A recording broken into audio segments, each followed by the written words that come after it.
Good morning, everyone. I'll assume Catherine will be back in just a moment. Welcome to the Planning and Housing Committee meeting number 16. I want to acknowledge that Ottawa is located on unceded territory of the Algonquin Anishinaabe Nation, whose culture and presence have nurtured and continue to nurture this land. Il est important de souligner que la ville d'Ottawa se trouve sur un territoire non cédé de la nation algonquine Anishinaabe, dont la culture et la présence sont enrichies et continuent d'enrichir ces terres. I'll ask Kelly to do the roll call, please. Councillor Brockington. Councillor Curry. Here. Councillor Dudas. Here. Councillor Johnson. Councillor Kavanaugh. Here. Councillor Kelly. Present. Councillor Kitts. Councillor Lowe. Here. Councillor Tierney. Councillor Truster. Here. Vice Chair Gower. Here. And Chair, you have quorum. Thank you very much. So this is a public meeting to consider the proposed comprehensive official plan and zoning bylaw amendments listed as items 4.1 to 4.3 on today's agenda. For the items just mentioned, only those who make oral submissions today or written submissions before the amendments are adopted may appeal the matter to the Ontario Land Tribunal. In addition, the applicant may appeal the matter to the Ontario Land Tribunal if Council does not adopt an amendment within 90 days of receipt of the application for a zoning bylaw amendment and 120 days for an official plan amendment. To submit comments on these amendments prior to their consideration by City Council on October the 11th, 2023, please email or call the committee or council coordinator.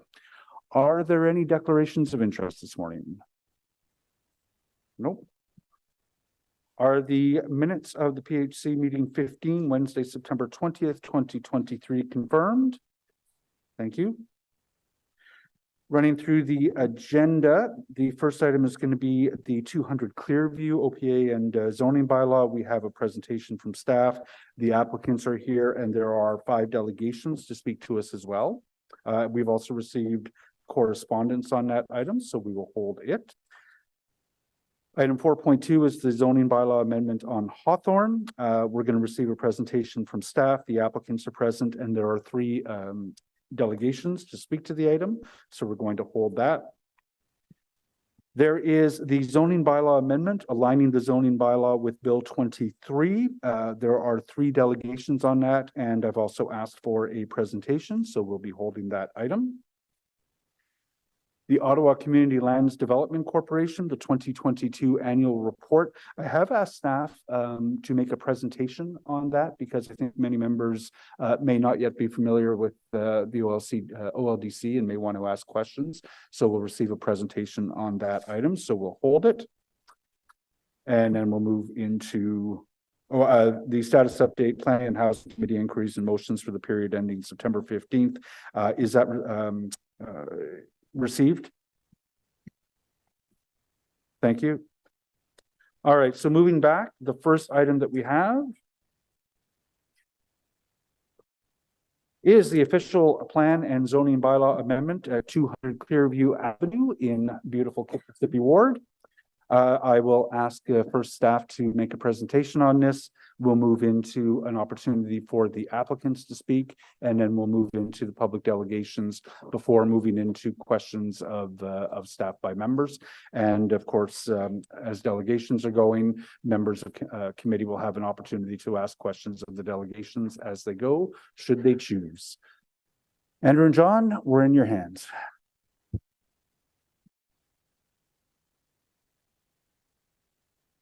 All right, thank you very much. So I'm John Bernier. I'm with the Planning, Real Estate and Economic Development Department. And as mentioned, today we're going to discuss the official plan and zoning bylaw amendment to permit the development of a 25-story apartment building containing 184 units. Next slide, please. So in terms of context, the site is located within the Westboro Beach neighborhood.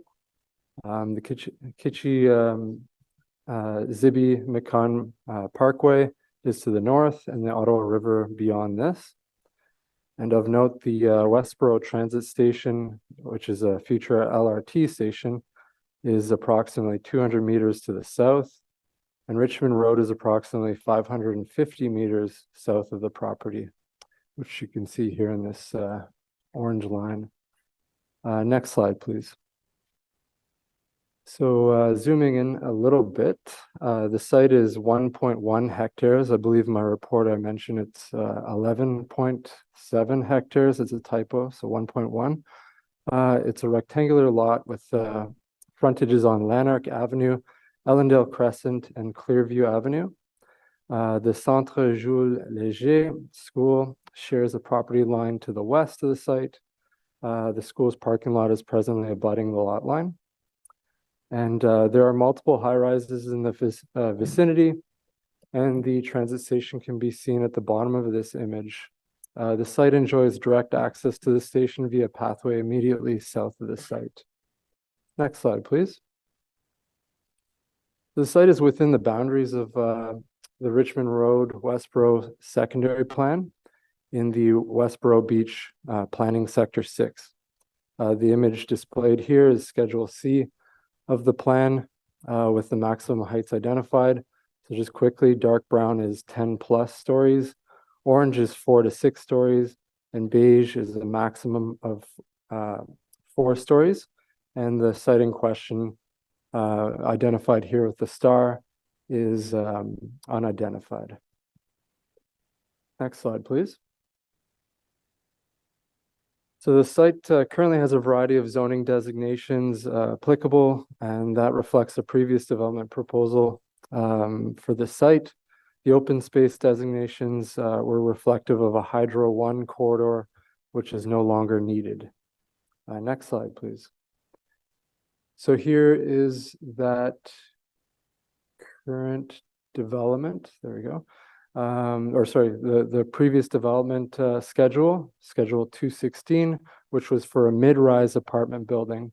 And this was developed quite a number of years ago. Next slide, please. So the proposal seeks to rezone the property to R5C with exception and replace the height schedule 216. The proposed exception will allow relief from permitted projections, section 64 and 65, above the height limits for elements such as balconies and awnings and rooftop equipment. Typically an exception or an item that's added whenever there's a height schedule. And it also will include an increase in the number of required bicycle parking spaces to a minimum of 1 per unit, a ratio that greatly exceeds the present zoning requirements. And also, I'd like to mention that the site plan presently has a greater rate than that. We just want to secure a 1-to-1 ratio to support active transit. And it also, the exception will provide relief from table 55, subsection 8, to allow the outdoor amenity area to extend to the edge of the building, whereas 1.5 meter setback is required. Next slide, please. So schedule 216 will identify the minimum yard setbacks, minimum building step backs, and maximum building heights, effectively shrink wrapping the site plan proposal. Or the site plan that was submitted with this application. Next slide, please. So the proposal will amend the Richmond Road Westboro Secondary Plan Height Schedule C shown previously. The southern portion of the site will be 10 or more stories in height, shown as Area B here. And the northern portion of the site will be a maximum of 4 stories. Next slide, please. The site is within the interurban transect policy area and is designated as an evolving neighborhood.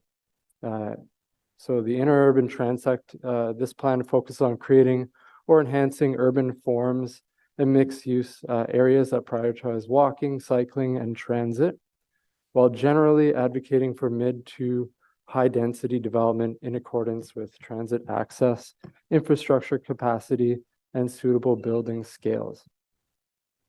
The evolving neighborhood overlay, this is a designation generally favors low-rise development, but allows for greater heights based on pre-existing zoning, secondary plans, or local context, while also aiming to support 15-minute neighborhoods. Next slide.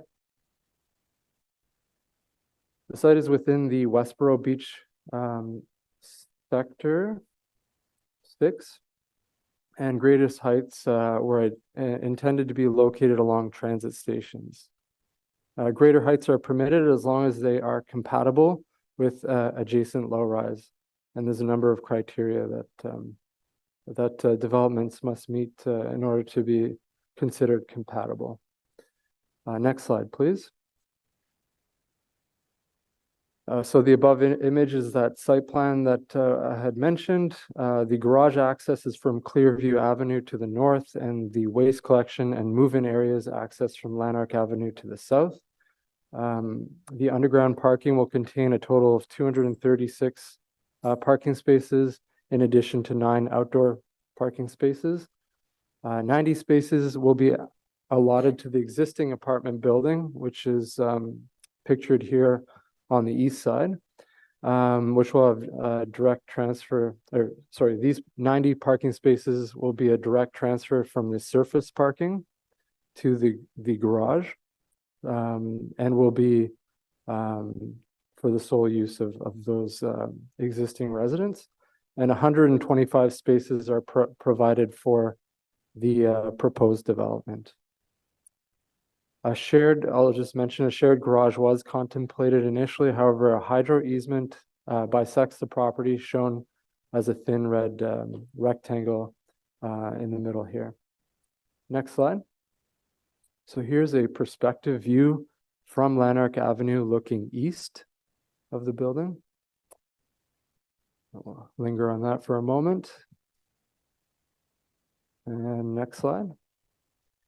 And here are various perspectives of the proposed development shown in full color, existing buildings in white, and planned heights shown conceptually, sort of ghosted out. Clockwise from the top left, just to give you an idea of which direction you're looking in. So clockwise top left is northwest, then northeast, southeast, and then looking southwest. And I'll mention that this also is a good view of the high rises in the area. Next slide, please.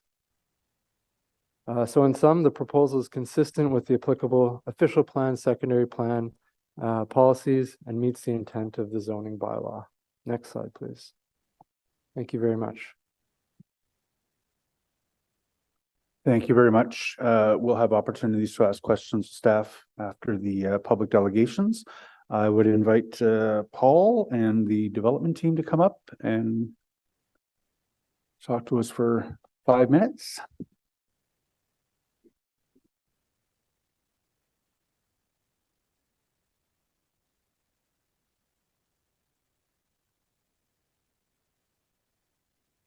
Good morning, Mr. Black. Morning. When you're ready. Perfect. Thank you. Yes, good morning, everyone. My name is Paul Black. I'm associate planner at Foten Plan Design. Here today representing Homestead, who are the landowners for this site. Homestead is on the line on Zoom. Mark Brule, Jack Mangan, and Nick Higginson joining us this morning. So first, I want to thank Mr. Bernier for his presentation. It was very thorough, and I won't likely take my whole 5 minutes, but I did want to just highlight a couple of things.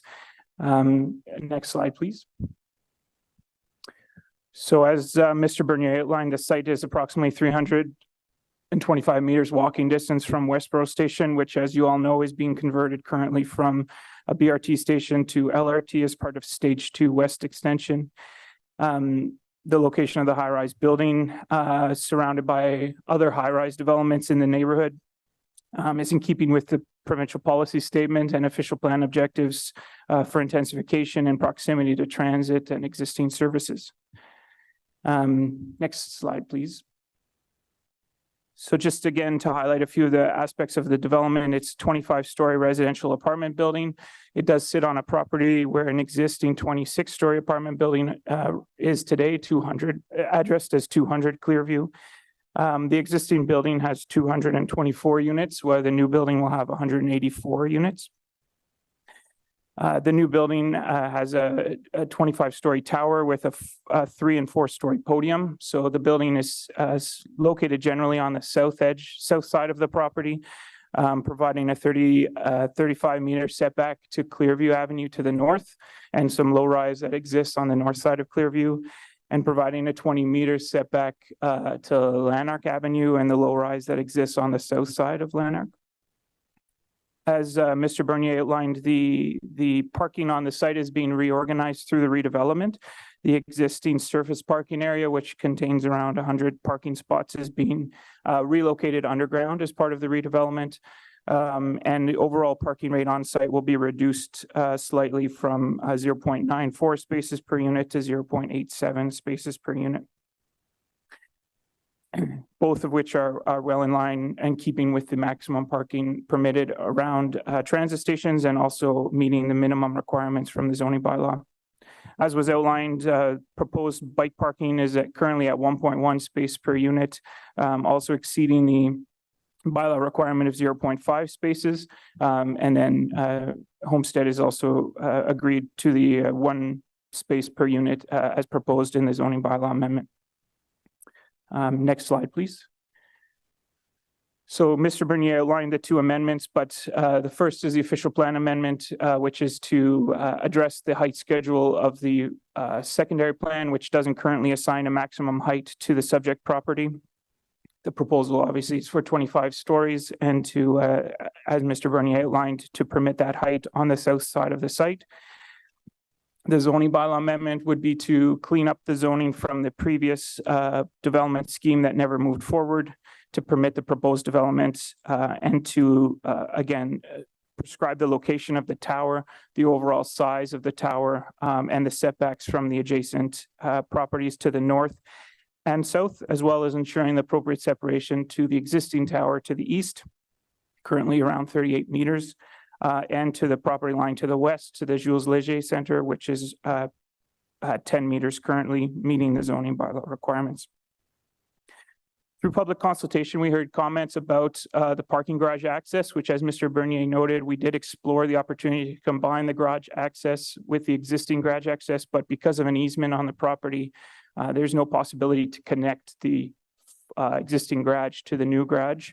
And so the proposed driveway access is from Clearview Avenue, with loading happening from Lanark Avenue on the south side. Next slide, please. We also explored the tower footprint and size, orientation. The tower, as I mentioned, is 38 meters from 200 Clearview, the west side of 200 Clearview Avenue. It does have a floor plate just under 750 square meters above the 5th floor, and features, as I've noted, large step backs and setbacks from the adjacent properties to ensure an appropriate transition to the surrounding context. Subject to any questions, that concludes my presentation. Thank you. Thank you very much. I'm looking for questions from members and don't see any. I will just ask, the placement of the tower is obviously, as you said, to the south. The zoning, as John said, is kind of shrink wrapped, so that would be the location that we lock in if we approve this zoning today.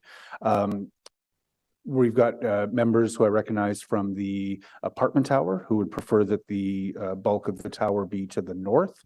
We've received letters from the folks in the townhomes insisting that the tower be positioned further to the south. Why the south side as opposed to the north? Is there a good planning rationale for doing that?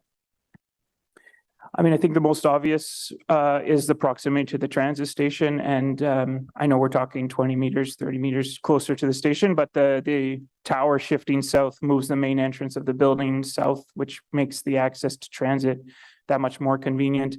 The the original zoning on the site did contemplate a mid-rise building, as you've heard, that was also located on the south side of the property. And so we took our cues from that. In terms of orientation of the tower, shadowing, separation, we looked at all of those things through the applications, and it was our opinion that the proposed location was the best location in terms of mitigating those impacts on all adjacent properties. So not sort of, I guess, assessing the impacts on each of those different surrounding landowners and determining the best location for the tower to not result in any undue impact on any one property more than others. Okay. Members have any further questions? Thank you very much. No, thank you very much. We'll move on to the public delegations. Stephen Andrews is our first delegate this morning. Is Mr. Andrews online or is he here?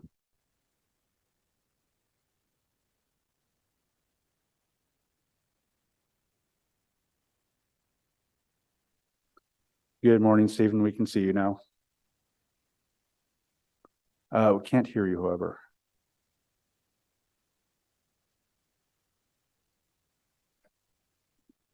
Because I had my mic manually muted as well, just to double ensure I wasn't interfering too much. We can hear you, Stephen, and you have 5 minutes to make a presentation to the committee. Okay, I do have slides as well. Thank you. Okay, so some of what I've going to be covered was touched back on the presentation given by the previous people.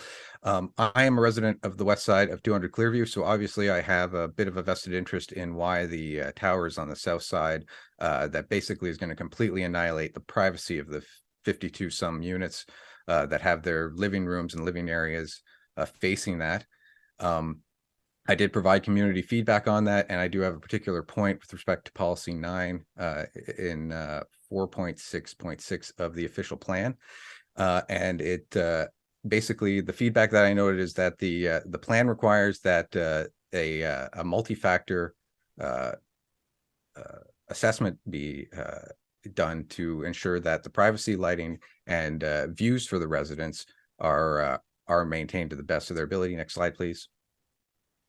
And in this factor, it's to achieve maximum separation distance, and that the responsibility is going to be shared equally by everybody in the community. And right now it feels like the west side of 200 Clearview is going to be thrown under the bus with this orthogonal placement of the tower, and the future residents of the tower are going to be basically looking into my living room as I look into theirs. Next slide, please. Maximum is the very important word here, and this is where I feel like my feedback was not quite articulated or considered in quite the point that I was trying to make. Maximum was chosen by council in the official plan for a reason. They didn't set minimum standards for privacy or lighting or sky views. They said that when you have an options, when you have a piece of land like this and you have options to consider multiple placements of things like towers and shapes and sizes, you do so in a way that maximizes these three factors.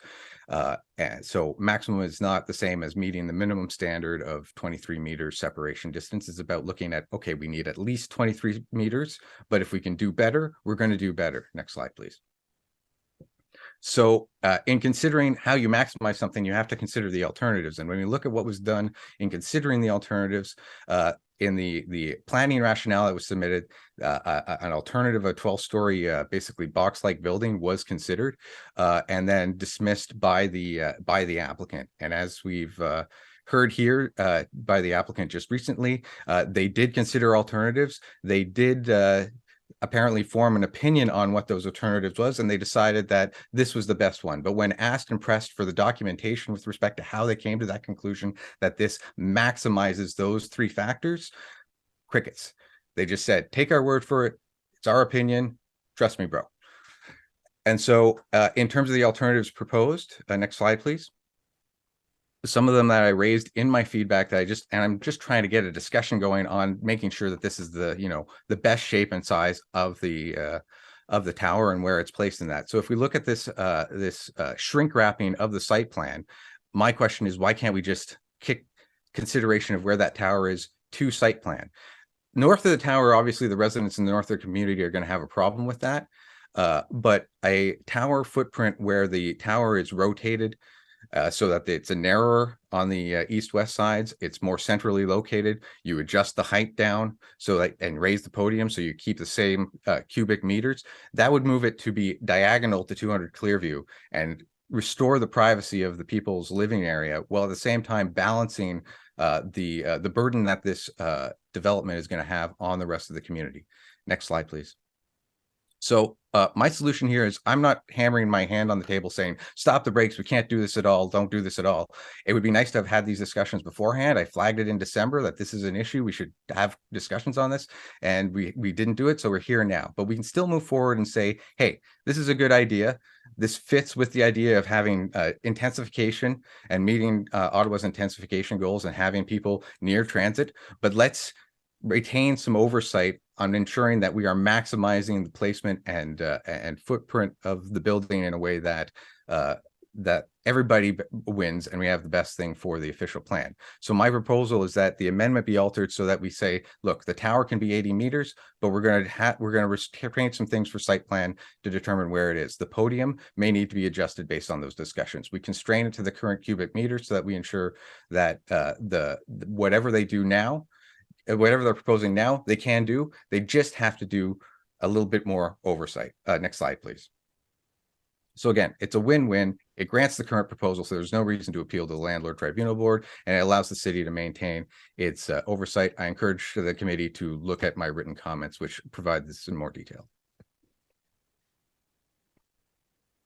Stephen, thanks. Very clear, I think.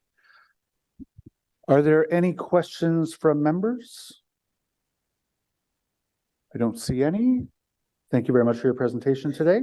Thank you. We'll move on to Dan Stringer, representing the Island Park Towers Tenants Association.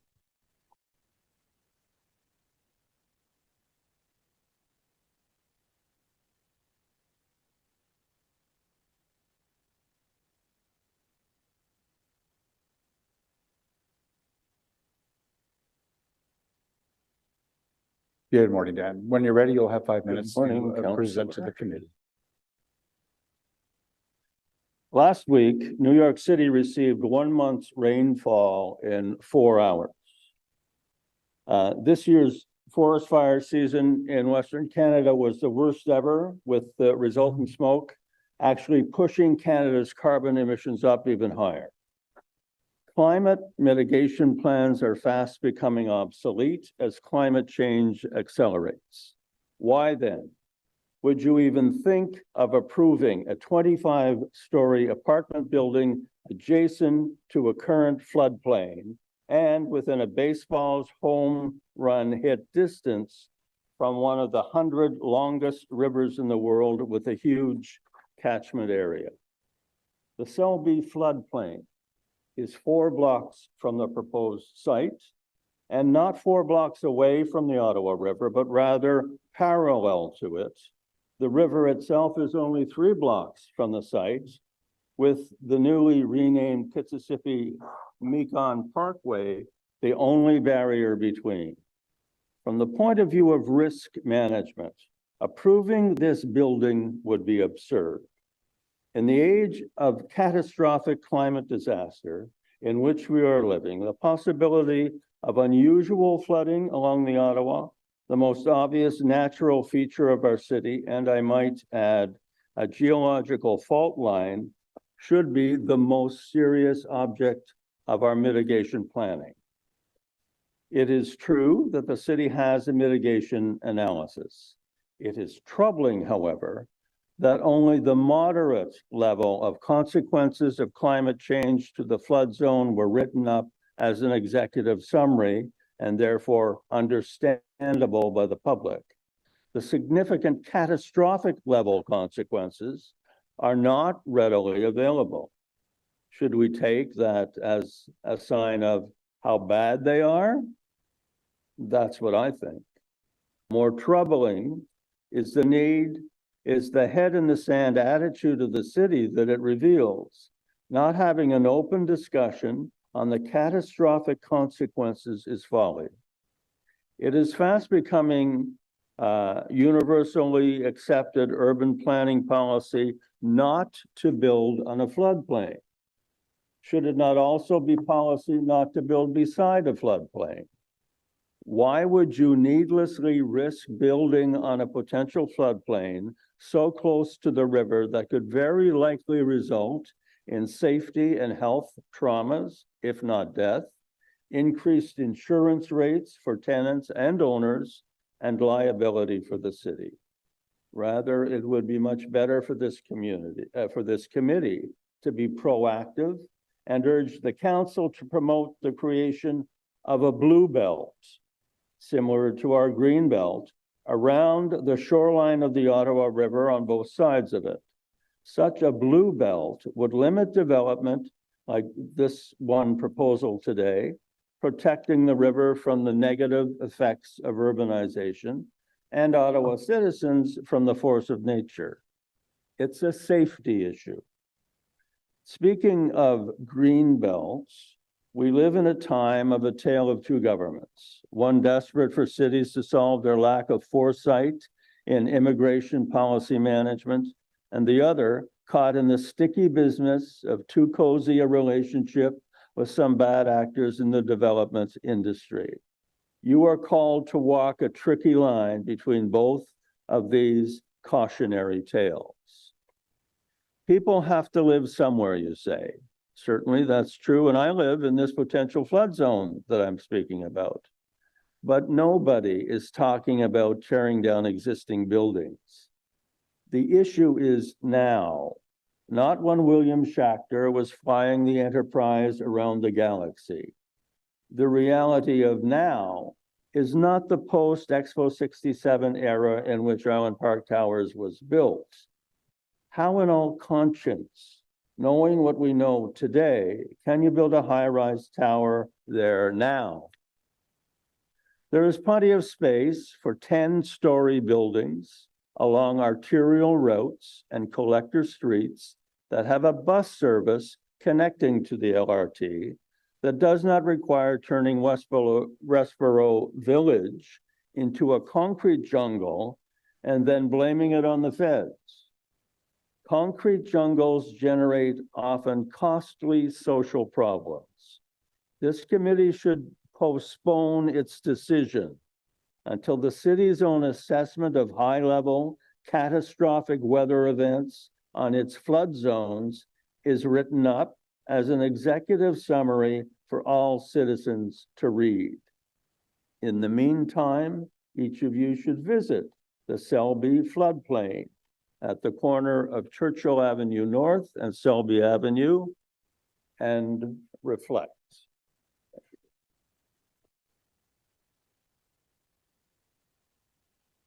Thank you, Dan. I'll just see whether there are any questions for you, but I don't see any. No, that's okay. There are no further questions. Thank you very much for the presentation. Larry Cunningham will have our next presentation.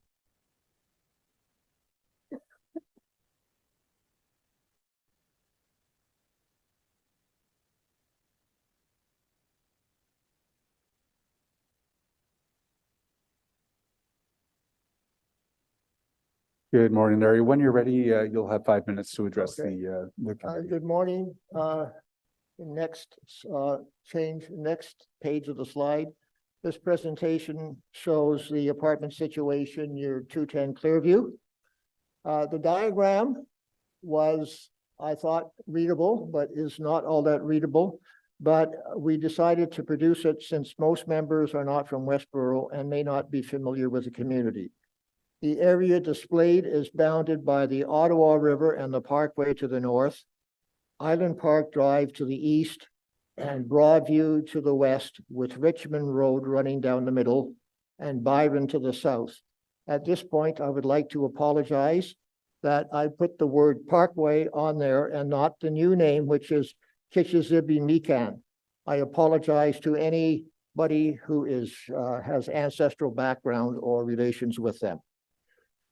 The diagram displays the apartment situation. The existing apartments are shown in black, and there are 15 plus of them.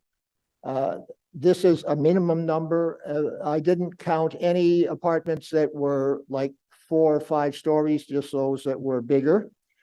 Of the existing apartments, many have been built in the past few years and did not exist when Island Park Towers was developed. There are also some very large towers on the west end of Richmond Road between Golden and Byron. There are 6 apartment buildings under construction, and these are shown in orange. There are 9 planned apartments. These are shown in green. This is where application is made to the city and the sign is posted on the development and the number of apartments to be created. In my walk around, I also noticed there were other properties suitable for development, so there could be more future proposals coming. When I added up the numbers of new apartments, I was surprised to find out that I came to a figure of 1,500 apartment homes. And this is a minimum number because some of the signs were taken down and I didn't know what the estimate apartments were for them. This, to me, represents a significant increase in the density of Westboro. This will change the nature of Westboro from a low-density community to one that is higher. It appears that each new building application is assessed on a case-by-case basis or incrementalism. What is needed is to assess the overall impact of the total planned in this area over the next 10 to 15 years to assess the impact on the nature of the community of Westboro and the structural capacity that we will have to suffer with. I would like to point out that the Westboro Community Association also raised this point of assessing the overall capacity in the future. I would like to draw your attention now to the northern, the top part of the diagram, which is labeled IPT. This is for Island Park Towers. There are 3 existing towers that are shown in black, and the new proposed tower at 210 Clearview is shown in green. The 3 existing towers contain over 500 apartment homes. The plan is to construct an additional 185 apartments. The site in the document shows the site has 11.7 hectares, but this was corrected to 1.1 hectares. And constructing this apartment will increase the density of this already high dense area by 31%. We believe this is way too much and could lead to future safety and social problems. Thank you. Larry, thank you for the presentation. Yeah, Councillor Troster has a question for you, Larry. Sorry. Hi, sir. Thank you so much for coming. Both you and the delegate before, you could. Yeah, sorry, Larry. The question is for you. Yeah, no problem. I just want to pick up because you and the previous delegate both mentioned higher density leading to Okay, social sorry, problems. I didn't hear that. Sorry, both you and the previous delegate mentioned higher density leading to social problems. I'm just wondering if you could explain what you mean there. Okay, well, I'll provide an answer and then I'll ask my colleague. Okay, first of all, we have an association and we have a website, and it reports that there is vandalism and theft in the area. We do know that there is, I live in the 200 tower, which is very high, and there's a tremendous wind problem. And we have occasions where people have been blown over. And adding this additional tower will accentuate that. We have a high number of seniors living in the building, and they are vulnerable. I noticed a large number of people going out with walkers, and removing this parking lot, that's a place where they can go with their walkers without having to go on city streets. There was a large number of dog walkers. I would say just about every apartment has a comfort animal in it. And so there's an extremely large number of people moving around the building. Okay, thank you very much. I appreciate that. I mean, the only thing that I'll say is representing Somerset Ward and Centertown, which is a high density neighborhood. I personally feel safer with more neighbors around me. And in every case where we've turned a parking lot into housing, it has increased social cohesion rather than deteriorated it. But I just wanted to understand where your point was coming from. So thank you very much. Okay. Thank you very much. I don't see any other questions for the delegate. Larry, thank you. We will move to Betty Rogers.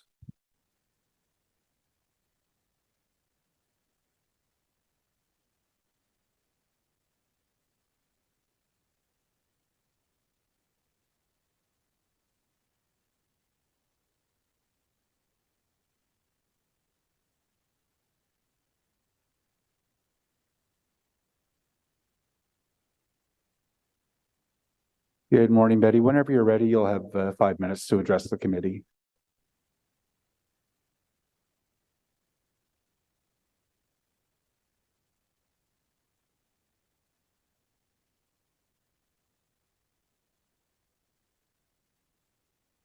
Okay.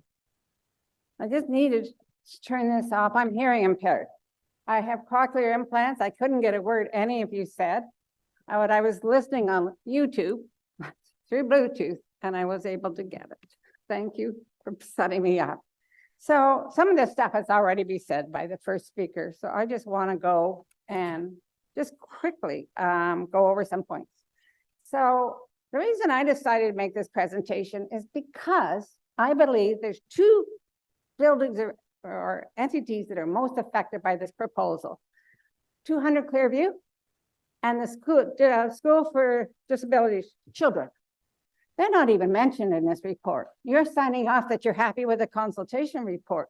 We made a submission on the view and issues to whoever we're supposed to, and it wasn't included in the report. So I don't know how you sign off on it. But anyway, so that was one of the things that I wanted to make sure that it was there. So I don't know, next slide, please. So basically, you know, it's 3 towers. They were built almost 60 years ago. These are wonderful towers. They have nice floor plans, real floor plans you can live in. As the first speaker said, and 200 has a wonderful view. And we have many retired seniors in there who basically, when they sell their houses, have sold their houses over the years, they've moved into those apartments. As I said, the proposal for 210 puts the new tower directly in front of the existing one. And again, the documents are silent on these impacts. And that's really distressed me. Okay, next slide. Yeah, so basically a sunshade analysis was done for the proposal. We have this tower now in front of us. 200 wasn't included in that analysis. There was no impact on. So under the proposal, okay, so basically that's next slide. Some of this stuff was gone over. Okay, so we tried to find an alternative. We are supportive of the need for housing, right? So I just want to do a little diagram that shows if you just shift it, or pivot, they say to pivot the whole thing. All that happens is it moves a very small amount to the right. And so the pivot options on the right, existing designs on the left, and hey, we get sun, we get a view back. This is not a big thing. And yet the alternatives weren't considered and no rationale was given to us, even though we wrote in as to why they weren't considered. Oh, we know why now. Oh, well, there's a little bit more shade on the 36 units that are on the north side. Well, we lose our entire sun or light. And we lose our entire view for that. So don't renters count? Anyway, why weren't we considered? If we had been condo owners in that tower, could we have been ignored? There's a renter problem. And so I'm quite upset at this, obviously, so I better calm myself down. But anyway, I agree with the first speaker. We should not sign off today without looking at that option because it has such an impact on the people in 200 who are facing the river. Next slide. Okay, so a few other impacts. Charging of electric vehicles. None of these buildings in IPT have charging stations. No, it's not quite true. 200 now has about 90 people who park outside. And I think there are about 50 or so electrical outlets for those people who surface park. They're gone, right? They're underneath now. And IPT said, and no, Homestead said, and this blew me away, we cannot provide charging stations because the amount of hydro available won't support it. Well, what the hell does that mean? We don't have enough electricity to put in charging stations, but we do have enough electricity to build this huge 25-story tower. I'm sorry, but that didn't make any sense. And basically, I think we really have to look at this issue before this building is approved. Now, the next two, Larry mentioned wind impacts and people falling over. And then we were told, don't know if it's true, that it could affect access to a fire truck to the buildings. So please, I don't know this, but could you please assess this? Because it's scary. Okay. Now just last one. Next slide, please. So I want to talk about the school. This school is as close, almost as close to the new tower as 200 is. It's something like 60 meters away. That's it. These are deaf, hard of hearing, deaf, blind. They may have learning disabilities. Some have ADD, some have ADHD. And some of these students, maybe all, I don't know, are in residence. I went to try and just do a little walk around using my cane, and they shooed me off because residents are there. So this school, I'm hearing impaired. I'm deaf. I wear cochlear implants, so I could hear you on YouTube. But noises, loud noises affect people who are losing their hearing. You lose compression. You lose your hearing range from both ends. People who are blind rely on their hearing for all communication. The impacts of what's done on this school is important. It's a special school. It's not just any local neighborhood school. It's a special school. I don't know why. Maybe the head of it didn't know enough to put in a proposal. I shouldn't be talking about it. He should. But anyway, I'm here. Last slide. Betty, you're well over time.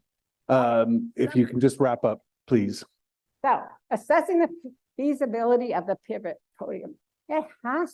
You cannot approve today and assess that option. You've told us if you approve the plan, you are not able to assess that option. The second, okay, I already said assess wind impacts, impacts on trucks, fire trucks, and ability to provide EV charging. You know, you should never be approving a new apartment building that cannot provide EV charging. These people can't run extension cords down to some place. They have to have charging near where they live. You shouldn't be going ahead with new, I believe. It's too much an important issue of the future. Betty, I'm sorry, I need to cut you off there. Understood. I won't hear you. So, Sorry, pardon? So speak very slowly. Okay, I'm very sorry. You're way over time. I have to cut you off there. Nope. Okay. Sorry, wait 1 sec. Does anyone have any questions for Betty? Any questions, Joey? Yep. Thank you very much. No questions. Thank you for your presentation. Which leaves Tim Gray.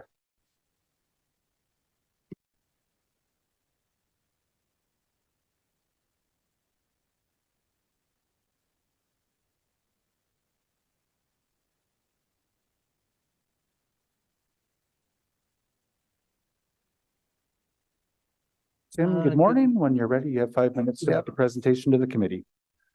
Good morning, everybody. I guess I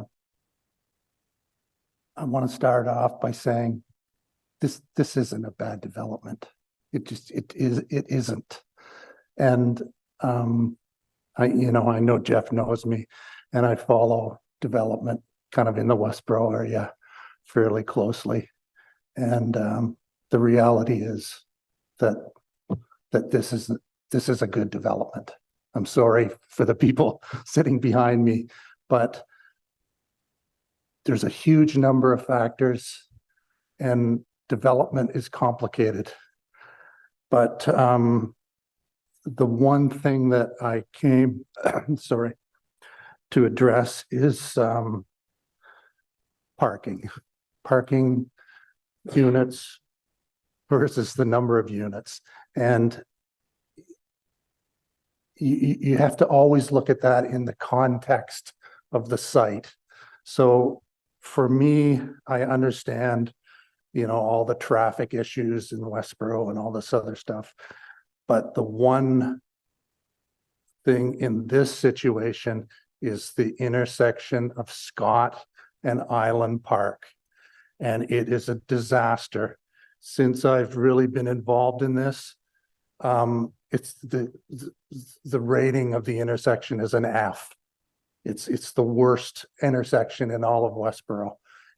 And so to have parking at a 0.8 instead of something that is much, much, much closer to 0.5, it's problematic. And, considering it's so close to the LRT, we should be shooting for that. That should be the baseline. And, from there, they should have to justify why, they're going above that. And I get it. I understand development, and I see Rod sitting back there, and I understand the economics of it. And I looked at it and I said, okay, the reason why there's so much parking is because, they've got this footprint they want to keep, and they've got to go down 2 stories. So that's it. This is what, and I'm sure they crunch the numbers. It's going to cost us X amount of dollars per space, and so on and so forth. I get it.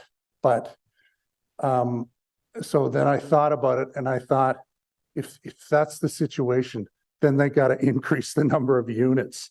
And they can, and this is going directly against what the people here are saying, but they've got to do that.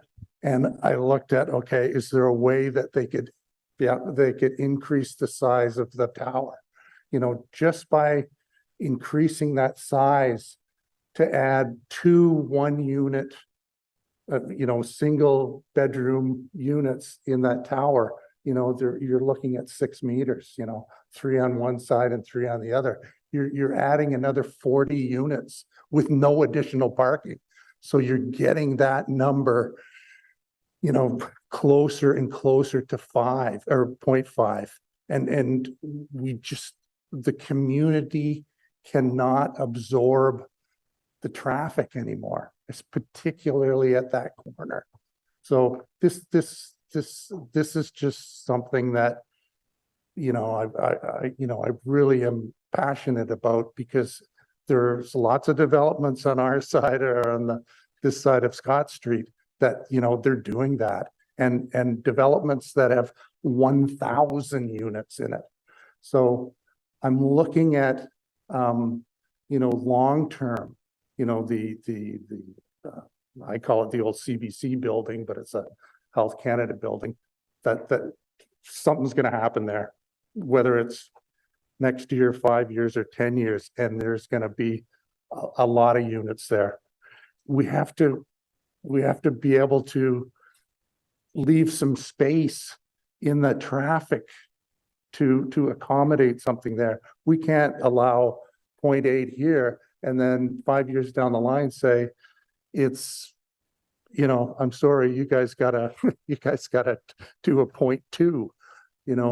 That's my only issue with this thing. And I think the staff have got to kind of attack that right on the get-go. I'm over time. Not right on time. Thank you very much, Tim. obviously I've got significant sympathy. We don't have parking maximums, I don't believe here. But we'll talk to staff about that. Are there any questions for Tim? Wilson? Sorry, Councillor Lowe. Wilson's my name, but anyway, no, thank you. Thanks for the delegation. I have a question for the delegate, obviously. When you said 0.8, was that including the 125 spaces that are being replaced on the surface right now, or did you factor that out? Sorry, Councillor, was that for staff or was that for Mr. Gray? It was for the delegate, because he Oh, mentioned well, okay, I 0.8. think I know the answer, but I think staff knows it too. So the allotment of the 90 spaces, that's the 0.8 doesn't include that. Okay, so that's been, I think that's how, so there's 90 spaces that are going to the existing building. So that leaves 145 parking spaces for 184 units. That's how I've worked it out. And then I also looked at it, as the two buildings, it's the same. If you just take the total number of parking spaces in both buildings, the new one and the existing one, and do that same math, it's still around, in the 0.8 area. So there's no real reduction in the effect that it's going to have on the traffic in Westboro. Okay, thanks very much. Yeah, I think that's the question I'll also pose to staff later on. I was frantically scrolling through the thing as you were mentioning the numbers to try to find it, but I found it now. Thanks. Thank you very much, Councillor. And Tim, I don't see any further questions for you. Thank you very much for the presentation. So if members have questions for staff, now is the time to pose those. Councillor Kelly? Thank you, Chair. Good morning. We heard from a number of delegates about the impact on surrounding communities, and I just wanted to, there was one delegate, Mr. Andrews, who had mentioned that perhaps it was affecting one area of the community more than the other. So I just wanted to see, is it staff's opinion that the applicant has minimized the impact, on views and privacy for the surrounding development? Yes, it is our position that the present location of that tower is the optimal location to minimize impacts overall. And then generally, how do applicants demonstrate this? Or is there some sort of formula that you guys use, like putting in distances to buildings or density of buildings, the shade cast by the buildings? Like, is there a formula or something that you use specifically to determine that? Not a specific formula in regards to the noise or the shadow studies. We kind of examine the how the shadow casts upon the adjacent properties and sort of make an assessment based on that. I'll say specifically that the way that this building is positioned, the shadow will align with the building to the east and actually minimize. If you stagger those, then they'll act as one large shadow casting upon the adjacent properties. What's more is if you move that building to the north, it will greatly impact that pocket neighborhood north of Clearview. So that was one way that we assess compatibility. The other is just examining the building sort of heights and ensuring that there's proper angular plane. So we assess that there's a proper angular plane from the property to the north, and then the also the building form is appropriately adjusted to correspond with the low-rise communities around it. So a maximum 4-story podium will be good interface with the low-rise residential, both north and south of the building. Thank you. That's it for me. Thank you very much, Councillor. Councillor Kavanaugh. Thank you, Chair. And thank you to the delegates who came out. On behalf of the delegates, I just want to ask about drainage. I know it was answered in the report, but is there anything further in terms of just permeable surfaces to absorb water? Frankly, I'm not worried about the floodplain, and I know about floodplains. I live right on the street with one, so I'm quite familiar with them. But this is quite a distance away. But I think it's fair to always ask about the landscaping and permeability. We do that for infill, and I just want to know what we're doing for towers like this. Right, so that would be something that we would examine in greater detail at the site plan application stage, which presently we don't have. Although the applicant did provide a serviceability report that does touch on the capacity of the local or the surrounding stormwater pipes, and was able to determine that there is sufficient capacity. Though the permeability or the runoff coefficient is something that we would look at in more detail once we're at site plan. Thank you. It's been raised, but I think it's something we should look at every site. This is something that's ongoing, whether it's a single family home, whether it's a tower. So, notwithstanding its location. So I appreciate that. Thank you.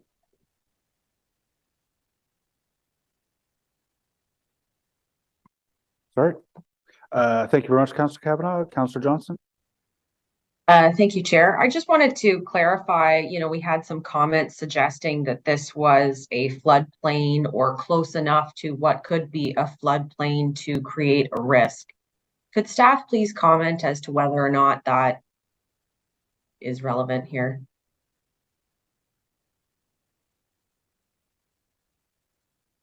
The property is not within the floodplain. I'm just measuring it out now.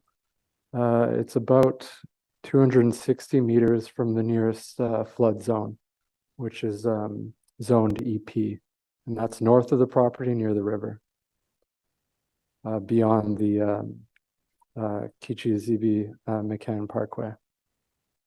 Okay, thank you for that clarification. I certainly would entertain the idea of being thoughtful about when we are in a floodplain. I don't want to speak for Councillor Kavanaugh, but certainly Britannia side has seen, a great deal of change and has had some very serious flooding issues. So I do believe that under certain circumstances we could entertain the argument, but we can't build on a floodplain, but we can't also not build on a not floodplain.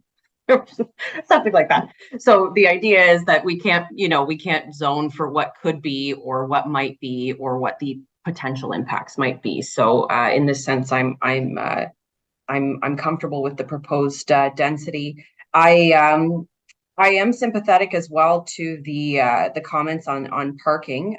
So I know that the chair is going to have a series of questions for that. So I'll just leave to him to lead those questions. Thank you. Thank you very much, Councillor Johnson. Can I just clarify with respect to the floodplain, because I was looking at Geo Ottawa and how close we are. This is not within the 1 in 350 year event threshold, I believe. I'm not sorry, I'm not familiar with that. Okay, so there's an extent of flooding that could be anticipated if we had a 1 in 350 year event, and according to our floodplain mapping, this site is not within that. So I also have some significant comfort around the flood potential. I did want to ask, and maybe this is a good question for Mr. Mark. Mr. Stevens, and forgive me, this is a bit of an academic question, I'm sure, but Mr. Stevens pointed to policy 9 that indicates that we should be trying to maximize distances to impacted residents when we're considering things like tower siting. How does that work with the, are we duty bound to consider that over and above any other consideration when we are approving or contemplating approving developments? Or how does that play with all the other factors that we have to consider?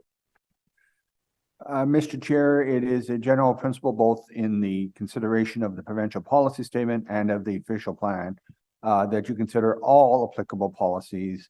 And that's very true with the provincial policy statement and the official plan. Absent something in the plan that says you are to give emphasis to a particular policy, you consider them all in making your decision. So it's not the overriding at the expense of anything else. We clearly have an obligation to approve developments that have done their best to try to minimize impacts on other residents. But obviously this is a very significant distance away from the other towers. And I just want to confirm my understanding on the shadow. I was taking a look at some of the shadow studies that are available online.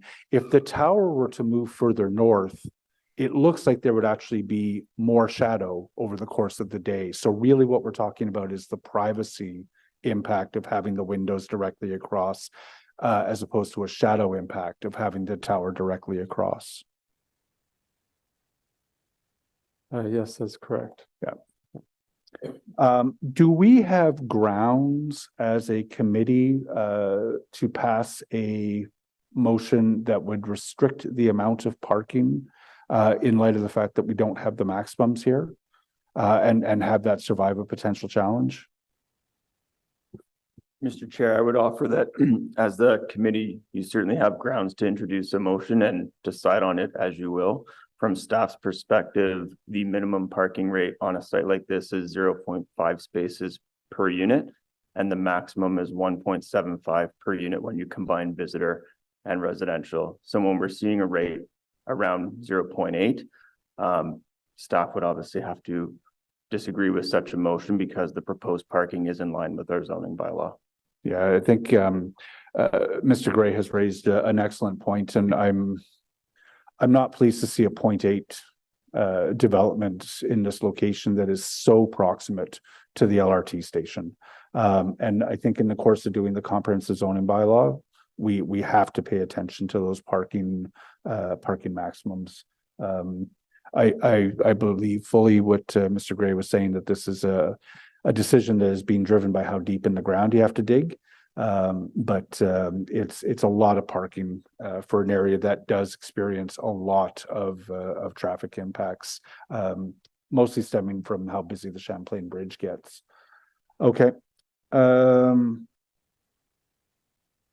I don't have any further questions. Do any members have any last questions? No. Is this item carried? Carried. All right, that's approved. Thank you very much, John. Thank you very much, Andrew. We'll move on.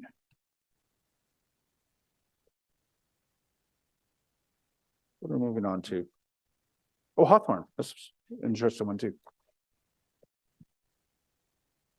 So this is the consideration of the zoning bylaw amendment for 12 through 24 Hawthorne Avenue. We have asked for a presentation. Eric, I think we'll make that, and then we'll hear from the applicant. Good morning. Thank you, Chair. My name is Eric Fornan. I'm a planner 2 with Development Review Central and Planning Services. As you mentioned, today's file that I'm presenting to you is for a zoning bylaw amendment application, which covers 12 to 24 Hawthorne Avenue as contiguous lands under common ownership. This zoning bylaw amendment would seek to permit a 6-story mid-rise building subject to site-specific standards and a tight zoning schedule. Next slide, please. So the subject lands are found within the Old Ottawa East community, south of the Queensway, east of Colonel By Drive and the Rideau Canal, north of the low-rise community, and west of Main Street. The subject property fronts onto Hawthorne Avenue, which is a traditional main street where new development has been planned for some time, but has not been fully yet realized. The surrounding area is mixed use with a sprinkle of residential, commercial, and institutional uses, and the area is already well serviced as a 15-minute neighborhood, where cycling and transit connections are nearby.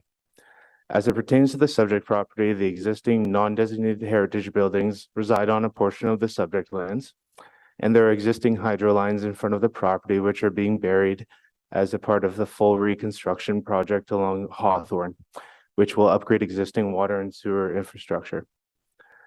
Next slide, please. So the subject property is found with the inner urban transect policy area as per the official plan. It is also designated Main Street corridor and within the evolving neighborhoods overlay. The applicable policies from the official plan generally support mid-rise development up to 9 stories for the site, where lot size is sufficient to accommodate transition and where the proposal responds to the context and applicable urban design and growth management policies of the official plan through mixed-use development, built form transition, the provision of an enhanced public realm, and effective site design. Next slide, please. The subject property is also subject to the Old Ottawa East Secondary Plan. The lands are found within Policy Area 1 and designated Main Street, similar to the official plan underlying designation. The secondary plan caps the maximum building height at 6 stories, despite the underlying Main Street corridor designation, which permits up to 9 stories as mentioned. The secondary plan envisions a revitalized Hawthorne, where the public realm is to be expanded and development is intended to align with the traditional Main Street zoning. Next slide, please. So you see in front of you the proposed development. It's a 6-story building with a strong commercial base at the first story, which will activate the street. It contains approximately 67 residential units, 72 bicycle parking spaces, and 47 vehicle parking spaces. The proposal represents a stepped building envelope, where a low-rise podium at 4 stories is provided along the main street, and step-backs are provided above the 4th story along the west facade, above the 5th story along both the front and rear facades, which, in addition to the required minimum setbacks at grade, provide an appropriate transition to the surrounding low-rise context. The proposal is sensitive to adjacent properties with the proposed soft landscaping, trees, and privacy screens along the sides and at the rear. Next slide, please. So as with all zoning applications, the surrounding community was notified of the proposed amendment, and staff received public feedback on the application, which was considered prior to our recommendation and summarized in our staff report. There were a number of design changes made in response to community concerns, but I'll stick to the main changes made in response to the main public feedback received. One of the primary concerns raised by the community was respect to the original proposal to not provide commercial use on the ground floor. The applicant has since added commercial uses, and the requirement for non-residential use on the ground floor is proposed to be implemented through the recommended zoning. Second, displacement was a key concern raised by the community, which staff understand has been appropriately addressed outside the planning and development review process between the councillor's office, the developer, and the current tenants residing at the subject lands. There were also concerns raised with respect to the front yard setback. The applicant made several changes to address these concerns in the front yard area. The applicant increased the front yard setback from its original request, lowered parking garage in the front yard to support tree infrastructure and increase soil depths, and reduced the number of projections along the front facade to support tree canopy growth in this area. Additionally, special attention was paid to the rear yard and to soften the proposal's potential impacts to the properties to the south, resulting from the reduced setback and parking garage projection above grade. This includes added tree plantings and landscaped areas. Next slide, please. So the proposed zoning bylaw amendment seeks to address some zoning deficiencies associated with the proposal and approve upon or maintain certain zoning provisions at staff's request. The proposal maintains the existing TM, parent zone and subzone, and introduces site-specific zoning exceptions and a zoning schedule that ties the development to maximum heights, minimum setbacks, and stepbacks. The maximum height, as it pertains to the maximum height, the proposal seeks to establish a maximum height of 6 stories that is permitted by policy, including a marginal deviation from the angular plane provision. As it pertains to the front yard setback, the proposal provides a slight decrease for a large portion of the site's frontage and a more significant decrease where road widening has already been taken by the city through a previous development application. City staff are confident that the public realm possibilities won't be limited by the reduced setback, and this setback will provide a building line that will support future development at a similar compatible scale along the south side of Hawthorne Avenue. As it pertains to the rear yard setback, this reflects a pinch point that is being created by the proposed development due to the slightly irregular lot fabric. A significant portion of the building is still set back at the required 7.5 meter rear yard setback or greater. The rear yard is densely landscaped with trees and privacy screens to offset the impacts from a reduced rear yard setback at the east end of the building. There are also a variation to the additional minimum front yard setbacks. So this is a slight decrease from the full requirement of 2 meters and is being provided at the 4th and 5th story rather than just the 4th above the 4th. Building articulation and variation is supported as per the applicable traditional Main Street guidelines. And then finally, there's also the deficiency associated with the parking garage. So this represents a slight projection above the average grade in the rear yard. Whereas currently the zoning only permits a parking structure below grade. So this is commonly seen on development applications like this, and staff are recommending a maximum height of 1.5 meters above average grade for flexibility and out of abundance of caution. The top of the parking structure has been landscaped and will be screened from the rear lot line, as will be confirmed through the site plan control process. Well, yeah, okay. So I mentioned a few of the deviations or deficiencies, but this zoning amendment also includes a number of status quo or improvements, which align with the objectives of the traditional Main Street and is reinforced by our city's guidelines and Main Street corridor policies. So just to summarize why staff is, next slide, please. Just to summarize why staff is recommending the zoning bylaw amendment today. So we have to evaluate consistency with the applicable policies and guidelines and review the appropriateness of the zoning request for the site and in this context.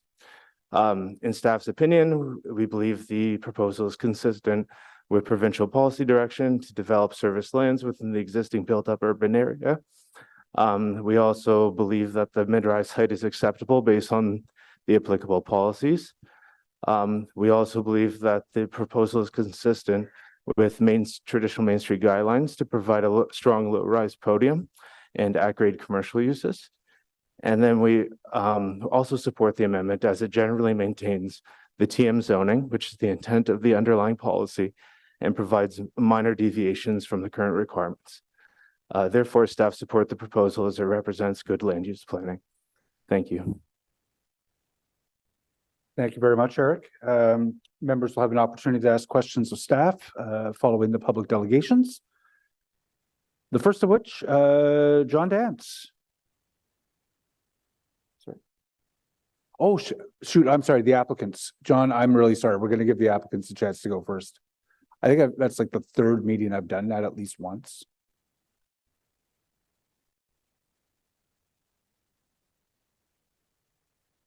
They even give me a script.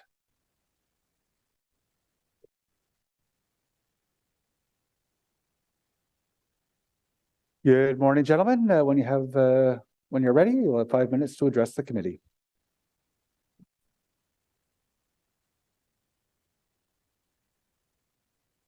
This better? Thank you very much. My name is Scott Alay. I'm a senior planner at Foten Consultants. I'm joined here by Kevin Fagan, who is a representative of GBPA Associates, who are the applicant. And I'm also joined by Rod Lahi of RLA Architecture, who is the architect for the building. We're going to be brief in nature. Mr. Forehand was thorough in his presentation. Just to briefly recap, our intent with this rezoning is really to marry the applicable zoning to the secondary plan.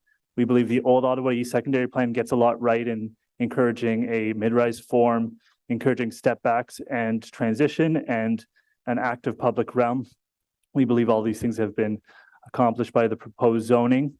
In terms of next steps, as mentioned by Mr. Forehand, we are proceeding with an active site plan application that will serve to address elements like landscaping and further refinement of the overall design. I note the proposal notes 15 total mid-sized trees being incorporated, 6 trees along the frontage along Hawthorne, and then another 9 trees to the south via planting bed along the rear lot line. With that being said, I'm going to pass it to Rod, and he'll touch on some of the high-level design elements before we take questions. Thank you. Thank you very much. Thank you very much. Next slide, please.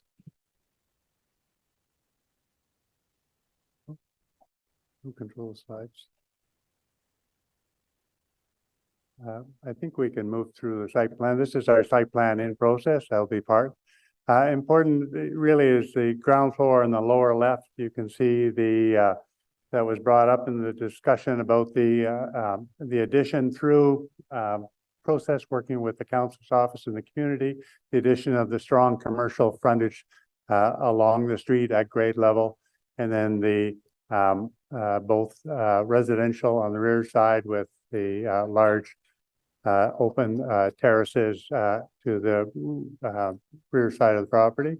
The next slide, please. And the next slide. The building is comprised, you can see, of a number of studio, 1 bedroom, 1 bedroom plus, 2 bedroom and 2 bedroom plus. So a full range of units to attract this sort of full range of residents. I think I just wanted to touch on some of the key architectural elements. This is say, a traditional Main Street building and sort of a traditional approach we take to our Main Street developments. And one of them is help to begin to sort of reinforce some ideas through the architectural expression of materials. So we look at first the strong horizontal element on the ground floor, which really highlights the something different taking place on the ground floor. So we did that with a stone veneer, basically to highlight the commercial component and sets it apart from the residential above. And then we look at using architectural elements such as the red brick to begin sort of changing and scaling the project against the more metal panel, and then using setbacks to again reinforce that 4-story of the traditional Main Street, stepping back to the 5th, and then stepping back again to the 6th. Again, on the rear, we do the same thing. It's a little different where we step back after the 4th floor. Next slide. Again, you can see the impact. It's, you know, it's a large building, but we always think in context of what's happening over the next 10, 15 years and really begin to set the language and the scale of the projects as Hawthorne continues to develop. Next slide. Just some close again to reinforce that idea that sort of commercial. You can see the large scale windows with direct access to the street, reinforcing that which really doesn't exist on the street. Yes, this is the first time we really begin the idea that the traditional Main Street with ground floor retail can work in the street. Next slide. Same next slide. I think I just wanted to touch on the, oh, sorry, go back that one. Yeah. A lot of time spent on how do we begin to mitigate the impact, obviously, of a 6-story building, in particular the units at grade. So we began looking at ways to have large planter beds with adequate soil volume to be able to support good sized vegetation. We've been very successful. Actually, we've been most successful with our landscaping on the roofs of most of our buildings, where we actually can control the environment and we're not subject to the salts and everything else that takes place. So we're very comfortable that properly designed planter boxes in this location on top of the garage will work to allow for significant tree growth and green growth. Thank you. Thank you very much. Are there any questions from members for the applicants? Councilor Menard? Thank you very much, Chair, and thanks to the applicant for their presentation and for staff's presentation. Just, appreciate all the changes that we've made together with the community on this one, and your willingness to work with us directly on things like the retail, some of that vegetation, the step backs and setbacks. So thank you for that. One question that I do have, obviously, the main lingering concern is around the underground parking lot, and I think the corresponding soil depth, that's needed to meet the goals under the official plan to provide adequate space for mature and healthy trees. And so I know this is a site plan issue, and I know that the site plan application process is still yet to be underway. And so what I'd like to hear, I guess, from you today, given that you've worked closely with us on this, is that there is a willingness to work with our city staff on a potential compromise here that would see some portion of the rear wall of the underground parking lot modified to allow for greater soil depth. That could look like the wall jutting in where the rear yard hedges are to preserve them, or it could look like a slanted roof, as was done at the front yard. But just on the west side where the grade is already at its highest point. So understanding, I know there's some logistical concerns with the ramp and the turning radius. I just want to know from the applicant, is there a willingness to work on this with staff as part of the SPCA process? Thank you, Councillor. Certainly, even as recent as yesterday, we're beginning discussions on how we can come to a solution that works for this.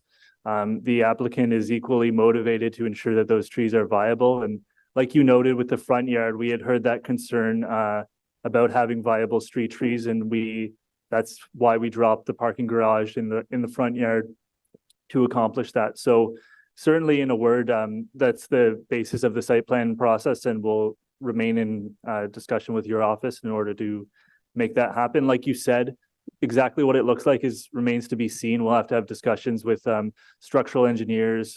We'll work with the architect as well, but certainly that's a priority on our end as well. Thank you. Okay, thank you, Chair. Thank you very much, Councilor Menard. I don't see any other questions. I'll pose one of my own, which is, it looks like you have agreed to a zoning prohibition against office on the ground floor at grade. I'm just wondering if you can give me some insight. How successful do you think you'll be at attracting a retailer here? I'm curious because we see the variances coming forward where people have been prohibited office on traditional Main Street or quasi-traditional Main Street. They go back for variances because they're not successful at finding a retail, and we know retail is challenging right now. So what is that long-term view in your opinion? But it's tough, as you said. I mean, the traditional main streets are hard on Bank Street, which have got a history of traditional Main Street. I mean, keeping them. So, and I personally have always thought the office has always been a key part of traditional Main Streets. When you look at small town Ontario, the real estate office, the lawyer, the accountant, they always had that storefront.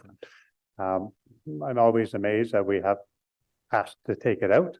And I know our client really struggled with this. He started with wanting to do, which was probably the obvious, which would do residential or amenity space in the front in hopes that commercial comes along. I think he's agreed to the commercial and in hopes that he can make it work. It's a small enough amount, I think, that he can make it worse. But the worst thing you're going to have is sitting vacant. I know my client has got enough friends in the community. He'll push somebody into renting space. So.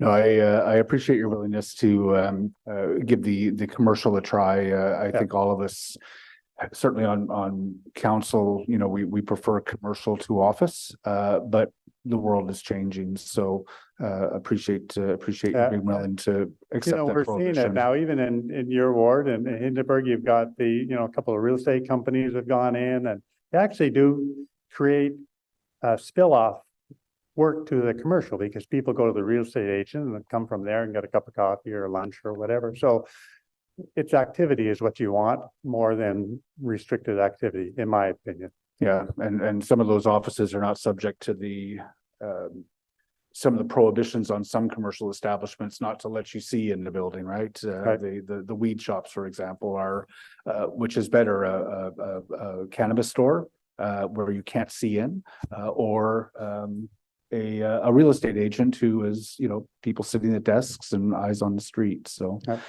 Sorry, that's pretty tangential to this discussion, but it's interesting that you've accepted that for the time being anyways. I don't have any further questions. I don't see any others from members. Thank you very much for the presentation. Thank you. John, I apologize again. Kelly's not kicking me under the table, so I'm pretty confident it's your turn now.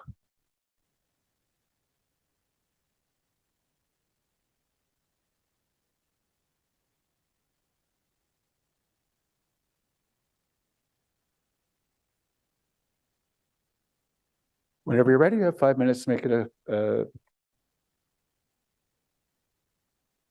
Okay, thank you, Chair. I appreciate this opportunity. I'm John Dance. I'm the chair of the Old Ottawa East Community Association Planning Committee. It's been a while being here in person. It's great to see people again. I want to do a variety of things here. I want to set the context for this. I want to speak to our key concern, our recommendation, but I also want to raise a couple of other issues to address what staff are speaking of. First off, next slide, please. Compatibility. Well, the community association, the community initiated the TM zoning for Hawthorne through the CDP, then secondary plan processes. We specifically asked for 6 stories on the north side of Hawthorne Avenue and 4 on the southern side, in order the 4 on the southern side was to ensure compatibility with those on the next street, Graham. So when the zoning was approved, it was 6 stories on both sides. We worked very hard with the city, and it got the critical south side became 4 stories in 2015. Here we have the case that the developer is seeking 6 stories. As per the maximum allowed in the OE, the secondary plan, and also given Bill 23 provisions. And we're not opposing the 6 stories. However, the secondary plan specifies that the south side should be step building envelope massing, because it's important to achieve compatibility with a low-rise neighborhood on Graham Avenue to the south. We are saying that the proposed 6-story, as configured at the moment, and with the parking garage going to the lot line as it is, does not achieve such compatibility as required by the secondary plan. Next slide, please. The second context is indeed about trees being removed, trees proposed. Yes, at the rear, flowering plums go a maximum of 6 meters. They're proposed for above ground planters, and we know how well trees grow in very limited soil. We've seen the Lansdowne Aberdeen site and what happened when there was no soil in which to grow trees. But the reason for the planters is because the developer is proposing that the underground parking go right to the lot line, and the impact of that is to remove 2 large canopy trees and to prevent other trees really from growing to any significance. The underground parking proposes 47 spaces, 50% above the zoning bylaw minimum. Yes, I know it's a minimum, and it also projects. You heard the city staff say that this is a strong 15-minute neighborhood and requires some parking spots, but it does not require 16 more than the bylaw requires. There simply is no compelling planning rationale for additional parking. They are just to serve as non-affordable units. No additional units will result from the excess parking. And I stress, we're not opposing the number of units in this development. We're not opposing the height. We're just asking that there be reasonable land so that trees can actually grow. And next slide, please. Okay, so we're recommending some reduction in the number of underground parking lots. And you may recall that my colleague Ron Rose was here 3 months ago on the case of 15 Des Oblais, and development that had 4 times as many dwelling units. and it had 0 residential, and we said there should be some. Yet at the end of that, none were created. So we thought there should be some. We didn't even ask for, we didn't seek the minimum. We just asked for some. And yet this committee and council approved pro 0. And that's your prerogative. But here we're in a case, also a 15 minute neighborhood, where we're asking for fewer than you can understand how this is very frustrating for community associations, and how developers tend to get just what they ask for. And it's just, it's troubling. Let's put it that way. So anyway, we're asking for fewer underground parking spots, or at least pulling back the parking garage from the southern lot line, so that the 2 trees can exist and we get more trees that will actually grow. And this is important for the much needed real tree canopy in the urban core, and so it gives better buffer for the Graham residents, lessens reliance, and frankly, for your new zoning bylaw, we really shouldn't be having parking garages going to the lot line if we want to have trees. Next slide, please. And look, I should say, I'm encouraged to hear what Councillor Menard said, to say that, there seems to be some flexibility, but boy, it's taken a long time to get to the point for the flexibility to get those trees to be in the back. Be interested to see what comes. Our other 2 main issues, and I know we're probably out of luck in this because the city deems it just minor variance, or not a minor variance, but a minor deviation. But everywhere else for the Main Street new developments, we have had that 2 meter front yard setback at ground level. And it's really important because that provides this full space. What's happened in this development is we have a series of columns that stick out 1 meter into the space. It's just not acceptable. This will establish the precedent for the rest of what happens on Hawthorne and the rest of what happens on Main Street. It's a lousy precedent, and you should push back on it. It's minor, so why can't the minor be in favor of the community? On that point, you're well over time at this point. Oh, sorry. I apologize. I'll ask Kelly to advance the next slide, and I'm going to guess that there may be questions. Okay, can I just From my final note, we'll skip over the back. My final note is that this well-respected developer has this 18 Pretoria, which is just across Pretoria Bridge. There, they saved this massive tree, and my calculation of the parking garage under there, they were able to put a parking garage in the same limited lot depth that we're talking about here. So I asked them to please do the same here. Thank you very much, Chair. Thank you, John. I'll see if there are any questions for you, and Councillor Menard has questions for you. Thank you very much, Chair, and thank you, John, for your presentation. Excellent as usual in terms of the detail that you go into with these, and just appreciate all your work on the planning committee for Old East. I know you've made a big difference there. And amongst all the other things that you've done for the community over the years, including being the #1 advocate for the Flora footbridge in this area and really pushing that project through. So thanks for everything you do to make that a 15-minute community, which we obviously laud in this application. There is some strong language in our official plan meant to ensure that there is sufficient soil depth for large mature trees to flourish.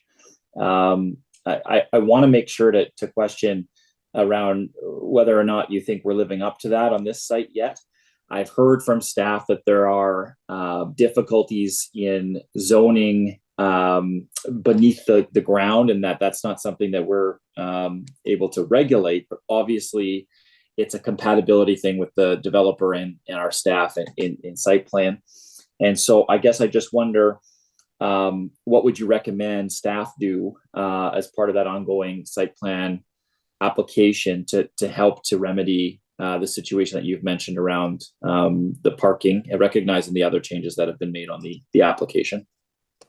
Through the chair, Councillor Menard, I understand that there were some improvements at the front. 3 trees are being cut, but new trees will be put in, and the parking garage will be sloped, so there's a little more soil for trees at the Hawthorne side.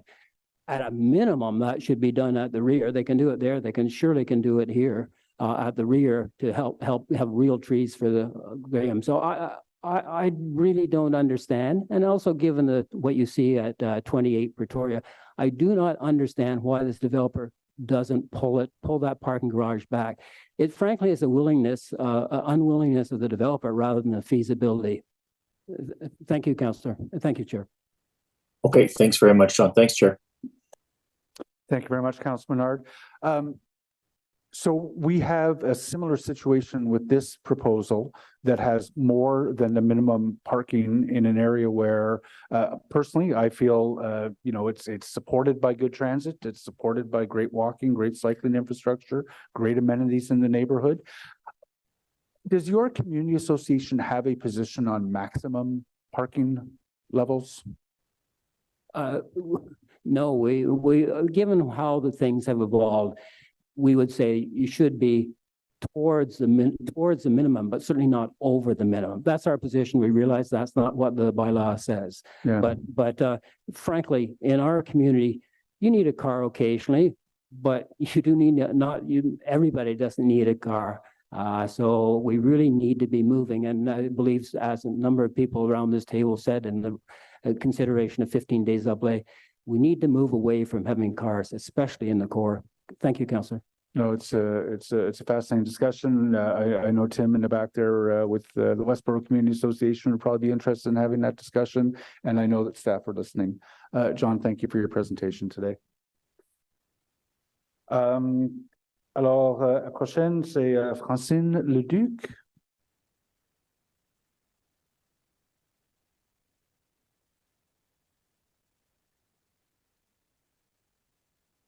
Bonjour Francine, quand vous êtes prêt, vous avez 5 minutes pour faire une présentation.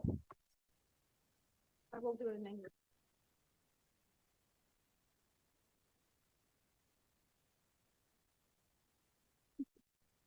Good morning all. Thank you for your attention to this matter. As a resident and homeowner on Graham Avenue, whose north side property line abuts directly the development in discussion, I'm here to request that the municipality live by its official plan policies requiring the protection of existing trees and soil volumes, which Ms. Ross, a lawyer working for some of the tenants, was supposed to be doing a presentation earlier. I don't know what happened.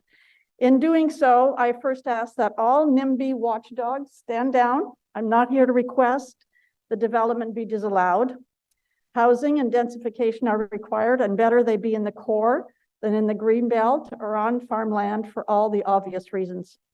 I'm also here to request that JB Development reconsider the configuration of the parking garage to accommodate for protection of existing trees, not just on their property, but also on our property and our neighbors' properties.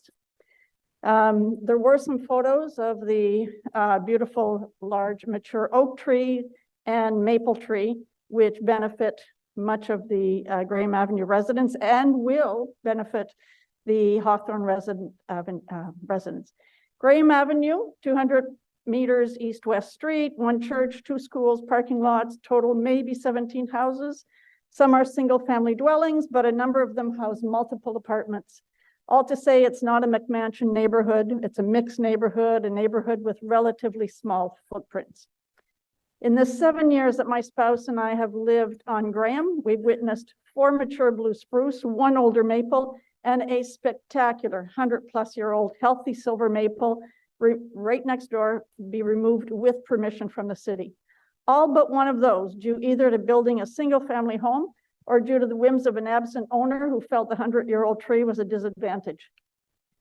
Also in the past 7 years, collectively, all of us, we have witnessed in Ottawa alone 2 major floods, a tornado, a derecho, didn't even used to know that there was a thing called a derecho, poor air quality levels due to forest fire smoke last June, and last but not least, the Rideau Canal didn't even open last year because of a warm winter. Unprecedented, apparently, since the opening of the canal. I may have missed something, but nonetheless, all have been extremely costly. These events are relevant to my ask. It's my understanding that Ottawa aims for a 42% tree canopy. Does that mean Mr. Bassey could, in this case, could say, never mind the trees in the urban core and the value they have for locals in the environment, I'll compensate by planting multiple more trees somewhere in the rural areas. Sorry, cooling heat islands doesn't work that way. Science is clear that sufficient trees in a neighborhood can reduce summer heat by up to 8 to 12 degrees Celsius via shading and transpiration. This could be a great advantage to the tenants of 18 Hawthorne, if that's what we're calling it, as they will otherwise get full-on morning sun. Lovely, but hot and costly for air conditioning. Trees can also provide a natural form of insulation to reduce noise pollution in the neighborhood, which really one should consider in this case, given that this rental building overlooks the 417 on the north side. I can guarantee there is noise. All to say, how can we solve this problem together? All of us. In common, we want more housing and densification. Mr. Bassi, I know you're not here, but I'm asking somebody to share the message. You're invested in a project on a transportation corridor which allows your tenants to have full access to active transportation, public transportation, and an easy 15-minute walkable hood. It's a great spot. So why then, other than purely a business decision, and I am a business owner, so I understand those, could you justify asking for 50% more parking than is required with the result of likely destroying otherwise beneficial trees on your property? And as importantly, on ours, what right do you have to impact our trees? As most mothers do, I have ears and eyes in the back of my head right now. So I can see the eye rolls and hear the guffaws at the very thought of protecting how little there is of the environment in our urban core.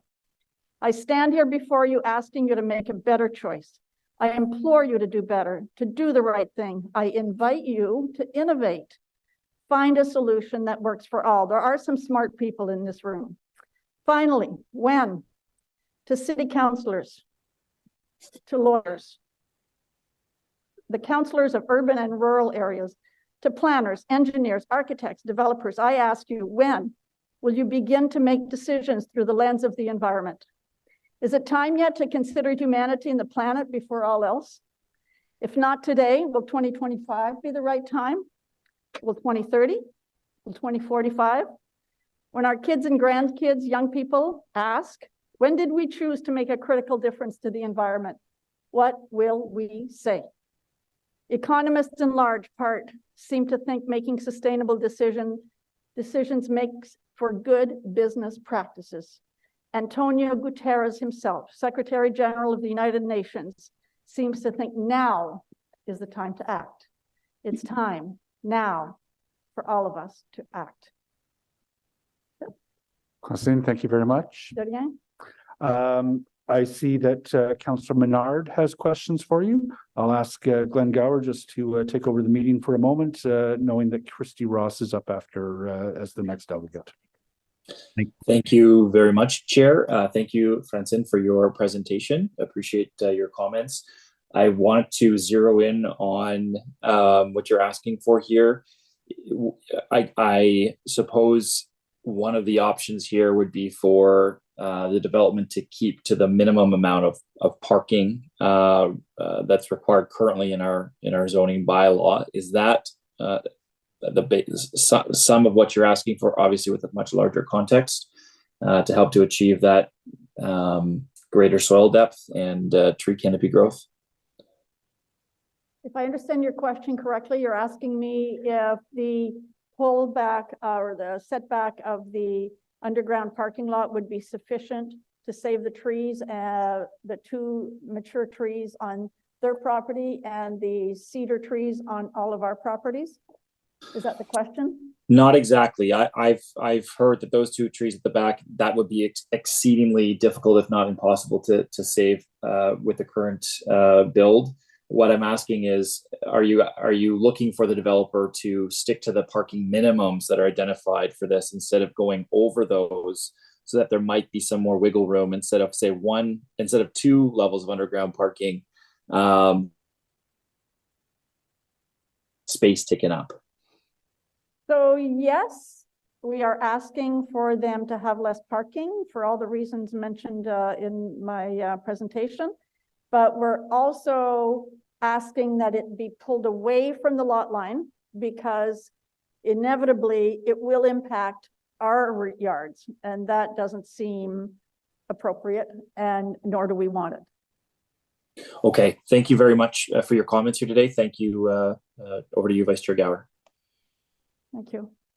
Okay, thank you, Councillor. I'm seeing no other hands up, so thank you, Francine, for your presentation today.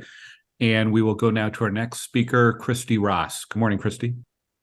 Good morning, Mr. Gower, and good morning, committee members. My name, you can hear me, correct? All right, perfect. There's my, I have a slide presentation for you. My name is Christy Ross, and I'm a planning and environmental lawyer. I submitted written comments and I'm making these comments today on behalf of Barbara and Ian Kirk, who reside at 11 Graham Avenue, which is directly abutting the subject site. The rear yards are adjacent.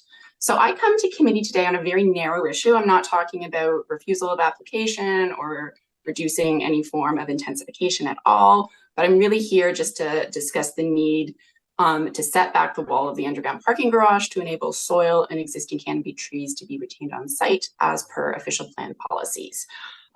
Eliminating the 16 extra parking spots that are requested above zoning should be reconsidered in my submission. And I'm hopeful that this committee can give some clear directions on adding conditions at the site plan approval process. So both Francine and John have already spoken to you a little bit about this, so I don't want to tread over old ground, but I do really want to focus on the official plan policies that are applicable in this case. So next slide, please. So as you can see, and as we have discussed, this is a wonderfully located central subject property. It's within a 15-minute neighborhood, close to transit, on a transit priority, close to bike infrastructure. Next slide. So in terms of the application details, we've been provided with quite a lot of information on that already. Essentially, the application is seeking an increase in the minimum, parking requirements under the zoning bylaw with an additional 16 spaces. There's also relief to have the underground parking lot protrude.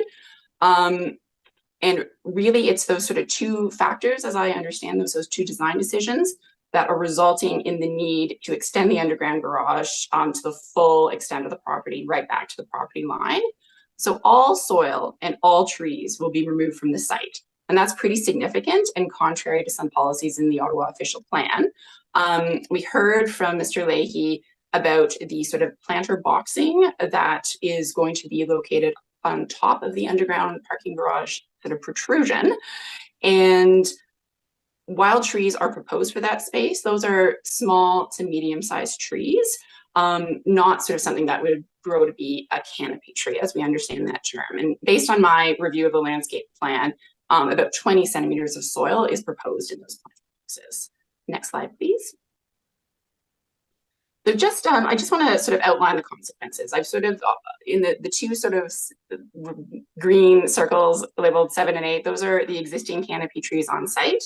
And there's a picture of them as well. So a consequence of the full extent of the parking garage is the loss of those trees. Next slide, please.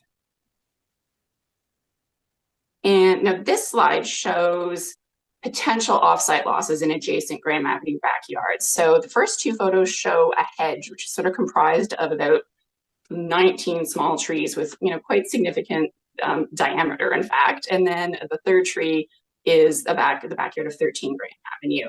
So these are all located very proximate to the property line, and there's like a fear that some of their critical root zone will be impacted by the sheer location of that underground parking wall. Next slide, please. So now I'm going to focus on this very busy slide. It's all in my letter to you, so you can look, but these are the official plan requirements. So the official plan contains very strong policies requiring the integration of trees and adequate soil into the development process. I've given you sort of some of the key ones. In my letter, I go through sort of all of them. And just if we can compare this to our previous official plan, I mean, this is light years ahead in terms of protecting trees and addressing urban heat island effects and climate change. There's also a lot of shall language. And as you all know, shall is something with some legal significance and interpretation, and that requires positive action from council when making planning decisions. So first off, growth, development, and intensification shall maintain the urban forest canopy and its ecosystem services and provide space for mature, healthy trees and adequate volumes of high-quality soil. Planning and development decisions shall have regard for long-term, short-term, and cumulative impacts on the urban forest at both the neighborhood and urban-wide scale. Next, when considering impacts on individual trees, planning and development decisions shall give priority to the retention and protection of large healthy trees over replacement plantings and compensation. So we have sort of a hierarchy that's created, and this is all in sort of the section I've given you, which is 4.8.2. And it's the focus is on protection. And then if protection can't occur, then ensuring that there's adequate soil volumes so that there can be compensation. And by that, that's a replacement tree that isn't going to be a small ornamental tree. It's going to be a large canopy tree that has some actual, carbon sequestering abilities for the community, and also some shade providing abilities for the committee. So then I've highlighted sub-policy 6, which states that council may refuse a planning application if it fails to provide space and adequate volume of soil for existing and or new trees. So that's point number 1. Second, and this is sort of something I really want to highlight for you, approvals granted by council may include conditions to support tree protection, removal, and replanting. So it's really this clause that I'm actually asking you to consider and to pass on some sort of strong direction, hopefully, at the site plan approval process. Councillor Menard, we've heard, has asked if there's a willingness for the applicant to consider these things, and I would ask that this committee provide some direction with respect to that. And then finally, the city may refuse a development application. Ms. Ross, you're well over time at this point. The loss of trees avoidable. Sorry. Yeah, you're well over time at this point. Have you got one last sentence? So I basically I'm done. These are sort of the key policies I want to bring to this committee's attention. And I'm just really asking that it's really important when making intensification decisions that this framework, which is very prescriptive and directive, be taken into account, and that the city stop sort of, putting forward applications that extend to the full extent. I'm really asking that there be about a 3.5 meter space of soil at the back of the property, and that the wall of the underground parking garage be pulled back. So thank you very much. Those are my comments. Thank you very much. There are a couple of questions for you, Councillor Troster. Hi, Christy. It's nice to meet you. Likewise. Do you feel that if this committee were to restrict the parking on the site to the minimum requirement, that would help solve the problem we're trying to solve here in terms of the sustainability of those trees? So I really think it would, actually. I mean, there might be some other design issues with respect to the location of the ramp. I mean, as I think the planner mentioned, there was a switch from which side the ramp is on. Right now, the ramp is sort of running into sort of those canopy trees and the hedge area. So, I mean, that is a factor as well. But the 16 extra spaces, I mean, that's a lot of space in a parking garage. And just looking at some sort of other applications, this developer has done a really excellent, I think, development on Laurier Avenue that does permit that sort of rear space at the back of the site, and also preserved a very beautiful canopy tree at the front of the site. That whole proposal had 18 parking spaces. So, and a very similar depth in terms of the site itself. So I believe there are engineering solutions if we think creatively and operationalize these like official plan policies that would enable underground parking to be there. And, as far as I'm concerned, it can be maximized as long as there is this sort of space to protect trees. And having planter boxes as our solution for trees and sort of, I guess, softening impacts on adjacent neighborhoods. I just, from a carbon perspective, they don't have that ability to sequester as much carbon, to grow as large, to shade, et cetera, et cetera. So I do think that there's a linkage in both the number of parking spots and then maybe some creative design solutions as well. Thank you. I just want to say I take the loss of trees in the urban core really seriously. I'm not sure what the numbers are for the glebe, but in Centertown, we're at 20% tree coverage when they say we need approximately 40% to mitigate climate change. So every loss of a mature tree really is a big deal downtown. So I came into this meeting prepared to dissent because of the excess parking and the lack of respect for those trees. But I'm wondering if as a committee we can come up with some sort of a solution, or if this can be dealt somehow at site plan. Okay, thanks. Thank you very much, Councillor Troster. Councillor Menard. Thank you very much, Chair, and thank you, Christy, for your presentation. Again, you've identified some very strong language in the official plan meant to ensure that there is sufficient soil depth for large mature trees to flourish. My understanding is that we cannot establish setbacks below grade as part of the zoning. Maybe you have a difference of opinion, and I'd love to hear that if you do. And that we could only increase the setback on the portion of the parking garage that protrudes above grade, given the unequal grading of the site.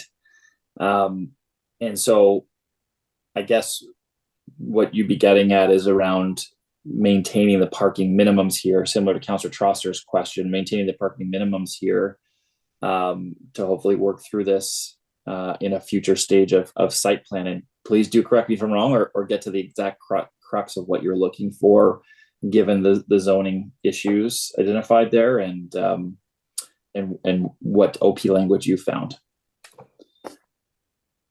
Certainly, absolutely. So I think in terms of the OP language I found, and then I'll sort of circle back to the rest of your question, there's this language specifically: approvals granted by council may include conditions to support tree protection, removal, and replanting. I agree that there are, when we assess setbacks through the current zoning bylaw, we're looking at above grade setbacks. And I think your question is a really interesting one, because we have this fantastic and really strong official plan language, and then this question of how do we operationalize it. And I think the implication of this is we can't not operationalize it. So we have to, I think, be creative about that. So there are conditions that can go to the site plan process, but I think there are some legal sort of concerns with that in terms of making those binding and sticking. I think in terms of what this committee could do, I mean, there is a protrusion of the parking garage at 1.5 meters, and one is allowed to have setbacks between something that's above ground and a property line. So one solution could include having a setback from that point. Where the protrusion is on the site is very proximate to these trees and also to the hedges. So that could work. I think there's possibly some concerns though of like, well, could that be circumvented by grading, for instance? So you wouldn't want to, you wouldn't want to sort of lose sort of that ability to implement these official plan policies in that matter if this is something that could be subject to a site regrading. So it's kind of like we have this really strong official plan tool and a question of how do we operationalize it. How this often gets dealt with is, through negotiations between the parties.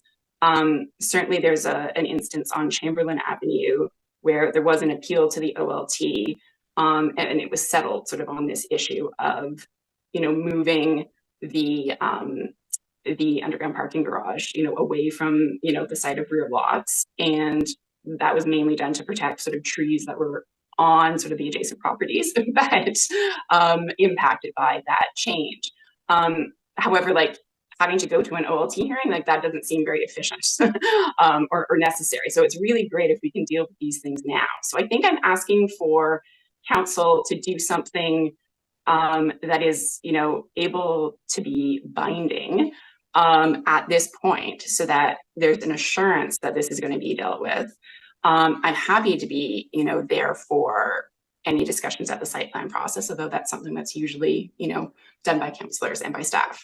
So I'm in your hands, but I'd like to have, some, firm direction from council with respect to the site plan process, and maybe an amendment as well to the rezoning vis-a-vis that 1.5 meter, understanding that you can't unravel that through site grading. Okay, thank you very much for your presentation. Thanks, Chair. Thank you very much, Councillor Menard. Councillor Curry? Yeah, just a quick question. And what I'm hearing you're asking for, I think is a good thing. But this is the kind of thing when I've had discussions with developers and site plan on zoning amendments and major changes for files in Canada, it's done years in advance of committee, because any kind of decision where you'd have to change something significant, the developer would have to go back and 2 or 3 renditions. I mean, I can think about one in Canada right now that the developer is working with us and is on its 3rd rendition. Yes, it takes time, but in the end, it'll be the right thing. It's never the thing you're deciding at committee. Like this is committee way down the road. So my question to you is, did you not participate a couple of years ago? And I don't mean to sound snarky. I'm just asking factually. Did you not participate years ago when this file? Sorry, I think, did you cut out there? I can certainly speak to that. So I was first the community association spoke to me this summer, and I did have a conversation with Mr. Bassey, sort of asking this exact question this summer, and was unaware that I was not sent the fourth change that is now before committee. So the request was made. It was certainly discussions were had with the councillor's office. It was made at that point, but I was not retained in the process earlier than that. I think the community had been engaging in conversations on their own. Okay. And that's a really good question, because I agree, the faster and earlier people get involved, the better, but that's just not always practical from a community engagement perspective and from other perspectives like that. Okay, thank you. Thank you very much. Ms. Ross, I don't see any other questions for you. Thank you very much for the presentation. We're going to move into the questions for staff at this point. Councillor Johnson, did you have a motion you wanted to make? Yeah, thank you, Chair. So given the conversation, and on behalf of Councillor Menard, we're going to put forward a motion that requests to limit the parking to the parking minimum on site. Kelly, if you could put it up on the screen, that would be great.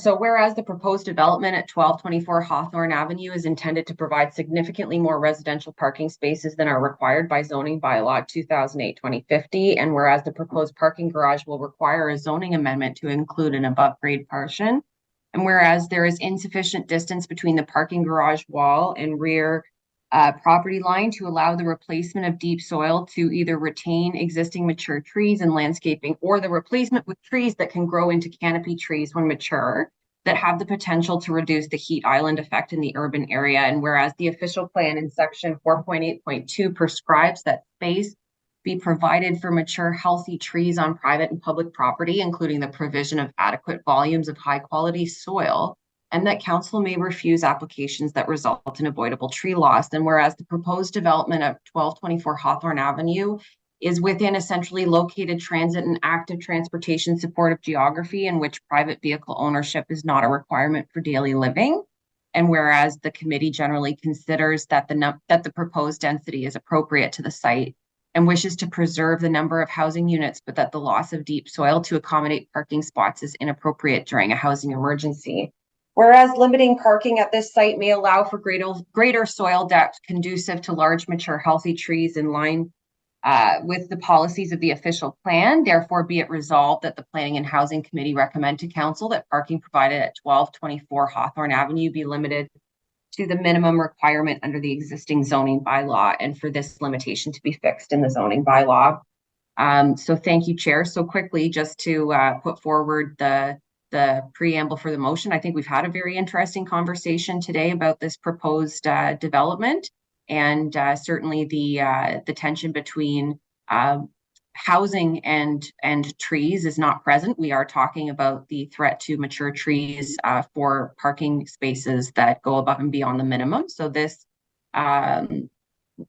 although I can appreciate that certainly we would want to see these types of negotiations deliberated on and concluded on previous to committee, it is also, as elected officials who had put in the official plan, it is our responsibility for that sober second thought to be able to suggest that in fact the conclusion reached was not in line with the official plan as it is intended. And I think we have the ability to get both of our both housing and mature trees and in the urban core preserved on this site. So I've put forward the motion for consideration. Thank you, Chair. Thank you very much, Councillor Johnson. What I'd like to do, if it's okay with the committee, is to give members an opportunity to ask questions of staff including the fact that this motion is on the table, then I'd like to bring or provide an opportunity of reply to Scott and to Rod and to Kevin before we proceed to a vote on the amendment and the final recommendation.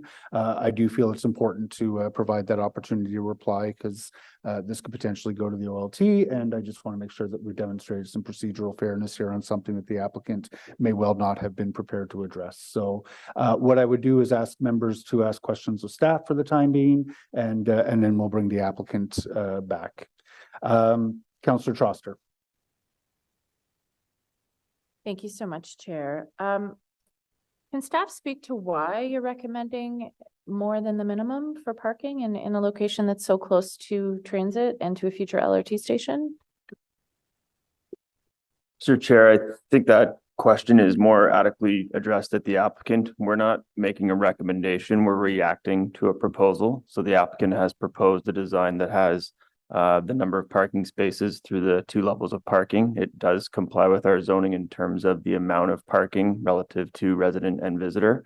So our job is to assess the application and review its appropriateness, and that is not something they're seeking relief on, is the parking rate.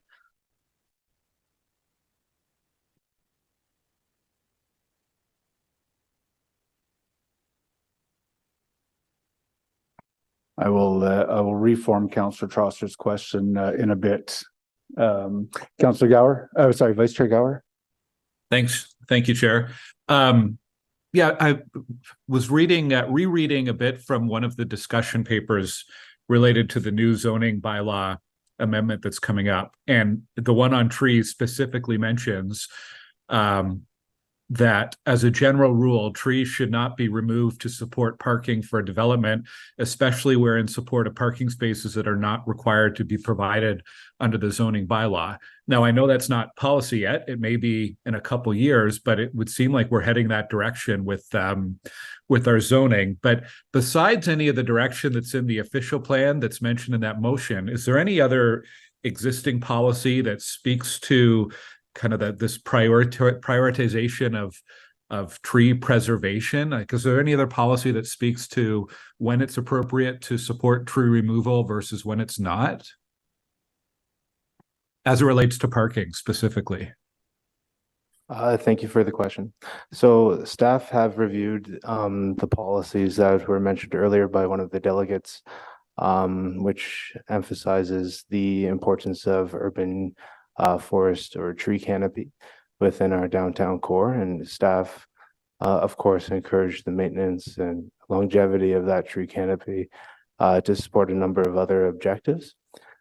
We will note that as per the policy, which was actually excluded from the policy language that was up on the screen earlier, it does dictate adequate volumes of high quality soil as recommended by a landscape architect. In the case of this application, and in the case of many applications that we receive for zoning and site plan control, we receive a site plan, a tree conservation report, a landscape plan that are typically stamped or prepared by qualified individuals who are experts in forestry and experts in landscape architecture. Those individuals submit and prepare their studies to the city for our review. During the review process, our internal experts in forestry and in environmental planning, who are responsible for reviewing the TCR and the landscape plan, confirmed the assumptions made by the qualified individuals on the applicant's team and determined there would be sufficient soil volumes for these trees. I will mention that these are details that will be confirmed through the site plan approval process, as the location of the parking structure, the exact location of the parking structure. So for the purpose of the zoning bylaw amendment application, our staff concurred with the assumptions made by the applicant team and had no concerns or objections on this zoning bylaw application. Okay, thanks, Chair. I'm not sure about this one, so listen to the rest of the conversation. Thanks, Vice Chair. Councillor Bernard. Thank you very much, Chair, and thanks to my colleagues for a good discussion. There is a lot of other positives I've mentioned, obviously, in my comments about this application, but I think we're seized with this one issue, and so I don't want to lose all the other changes that have been made, the positives here that have happened in good negotiation with the community, with the developer, our office, and others. So a lot of thanks to go around, first of all, Chair, for getting to this point. I think on this particular issue and the motion that's been brought forward, I do want to talk to staff about it a little bit. As I mentioned during the comment period or question period, it's my understanding we can't establish setbacks below grade as part of zoning, and that we can only increase the setback on the portion of the parking garage that protrudes above grade, given the unequal grading of the site. Is that correct? That is correct. Okay, and so the motion doesn't speak to that, but instead I think speaks to the parking minimums.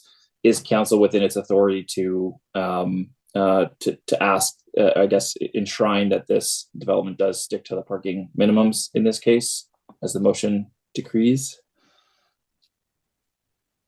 Here, I'm going to respond. This conversation came up with the last item. It's definitely within your purview to consider a motion of that nature. Okay, thank you for that. And I guess the big crux of it, the big question is, if that were to occur and that parking minimum was stuck to, is there a chance that soil depth could be increased, that there is a potential for maintaining the trees on a site at the back, or having new mature tree growth at the back? I guess, are you reading the motion that that's the intent here? Or is it that we might end up with a situation where we have fewer parking spots in there, but not the tree growth potential or maintenance that we would expect from the discussion that's arisen today? Chair, I'm hesitant to make an assumption, so I'll explain my response as follows. I think whether the parking rate remains as currently proposed or whether the parking is reduced as per the motion on the table, in both scenarios, staff take the consideration of tree canopy seriously, and it will be reviewed accordingly at site plan. What we currently have is a design with large planter boxes. Those may not be the final design, but we've been working closely with the applicant to make sure that the 9 trees proposed at the back can survive and can have adequate soil volume. It's been prepared by a landscape architect who's currently showing that those 9 trees can reach a mature height of 6 meters, which we think is an appropriate medium-sized tree for an urban corridor site.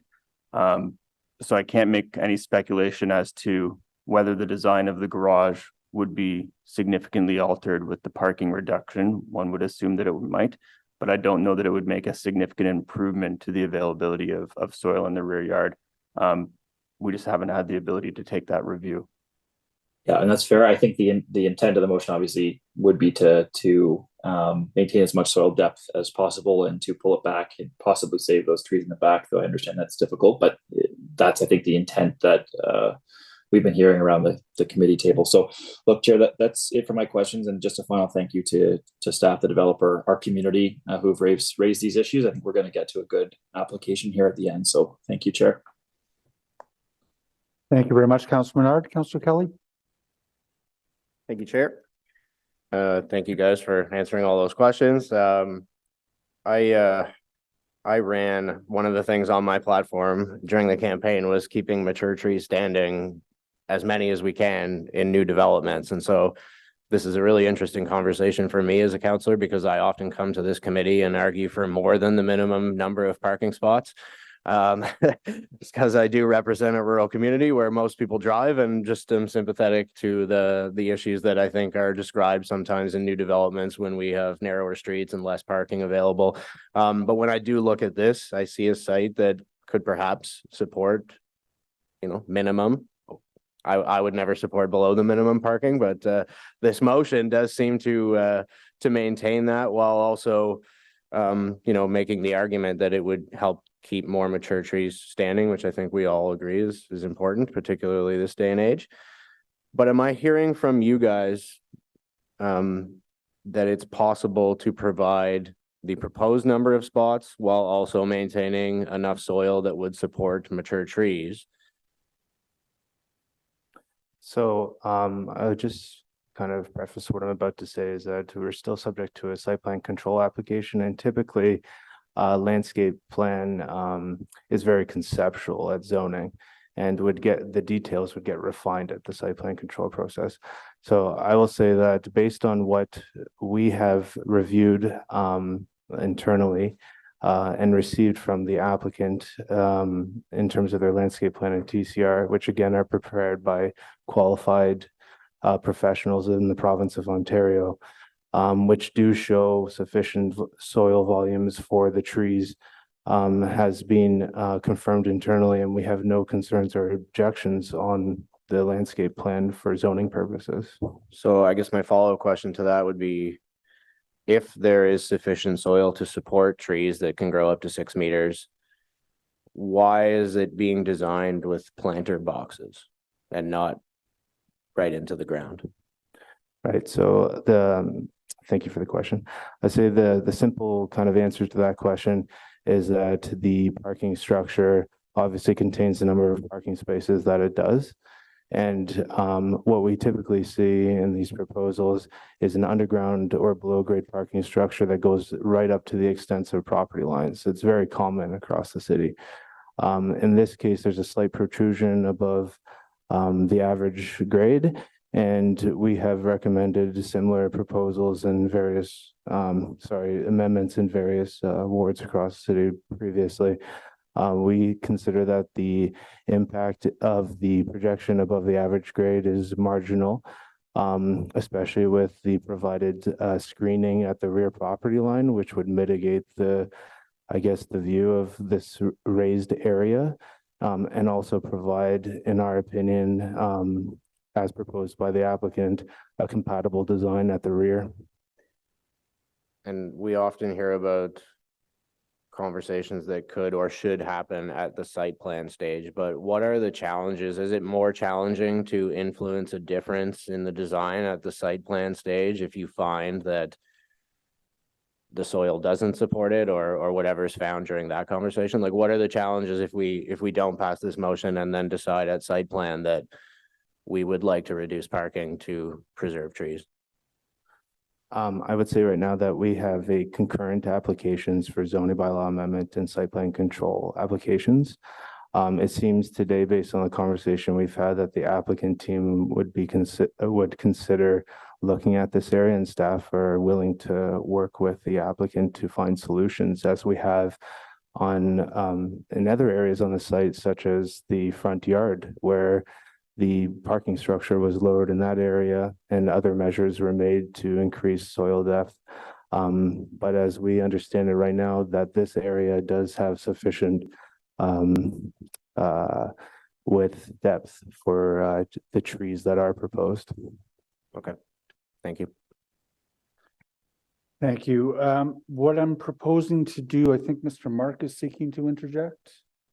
Councillor Johnson still wishes to speak, and I still want to bring the applicants here for questions. So what I'm proposing is Mr. Mark seems keen on having a statement. So Mr. Mark, please go ahead.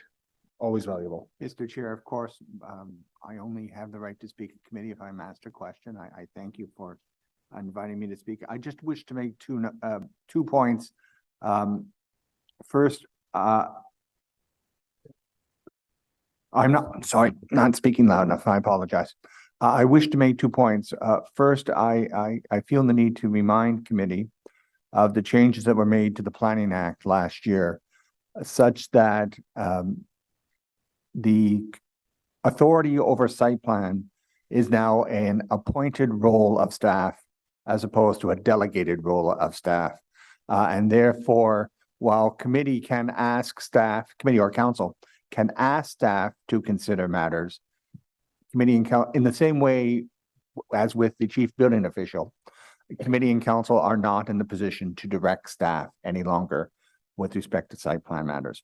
And particularly commenting on the parking issue, if a parking provision, a cap or no cap is set in the zoning bylaw, then the developer has the right to build to that. So even if committee did have the authority over site plan, if the developer was building in accordance with whatever limit there was in the zoning bylaw, the developer would be able to do so. Thank you, Mr. Chair. Tim, just to clarify the intent of that second one. So what the motion would do is put a cap on parking in the zoning bylaw. What if the developer is able to contain that number of parking units, they can configure that physically on the lot however they wish underground, right? In accordance with the setbacks. So that, which also raises another matter. I heard from Councilor Menard a concern that the setback provisions do not apply below grade. In my opinion, they do.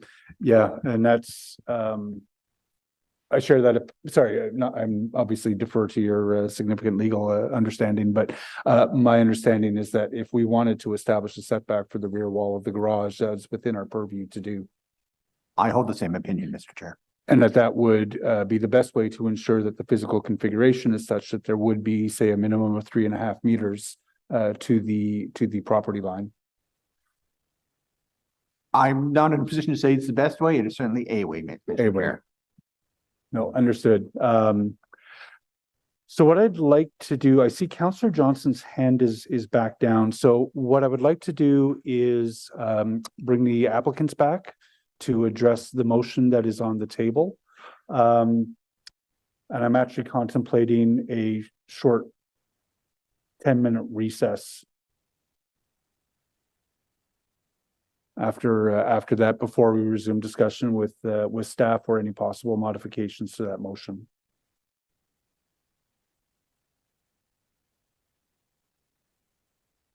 So I'm just going to give you an open floor for a few minutes. So,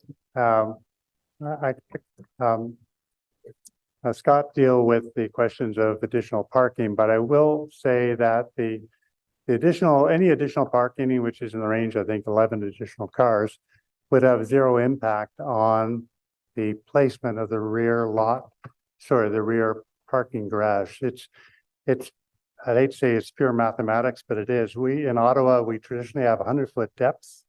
We have restrictions that says for the first 20 feet from the property line, the slope of the garage is only maximum about 2%. Then we have restrictions on the steepness of the ramp going down. So what happens in 100-foot depths, we still haven't got enough depth to get to the first P1 level. So that's why we're asking for that additional zoning height, because the rear is actually sticking out a little bit higher, and that allows us to get down. But if we were to, as you mentioned, to pull back that garage 3.5 meters, my only choice at that point would be to lose all the ground floor units and turn the ramp internal and basically wipe out the whole ground floor.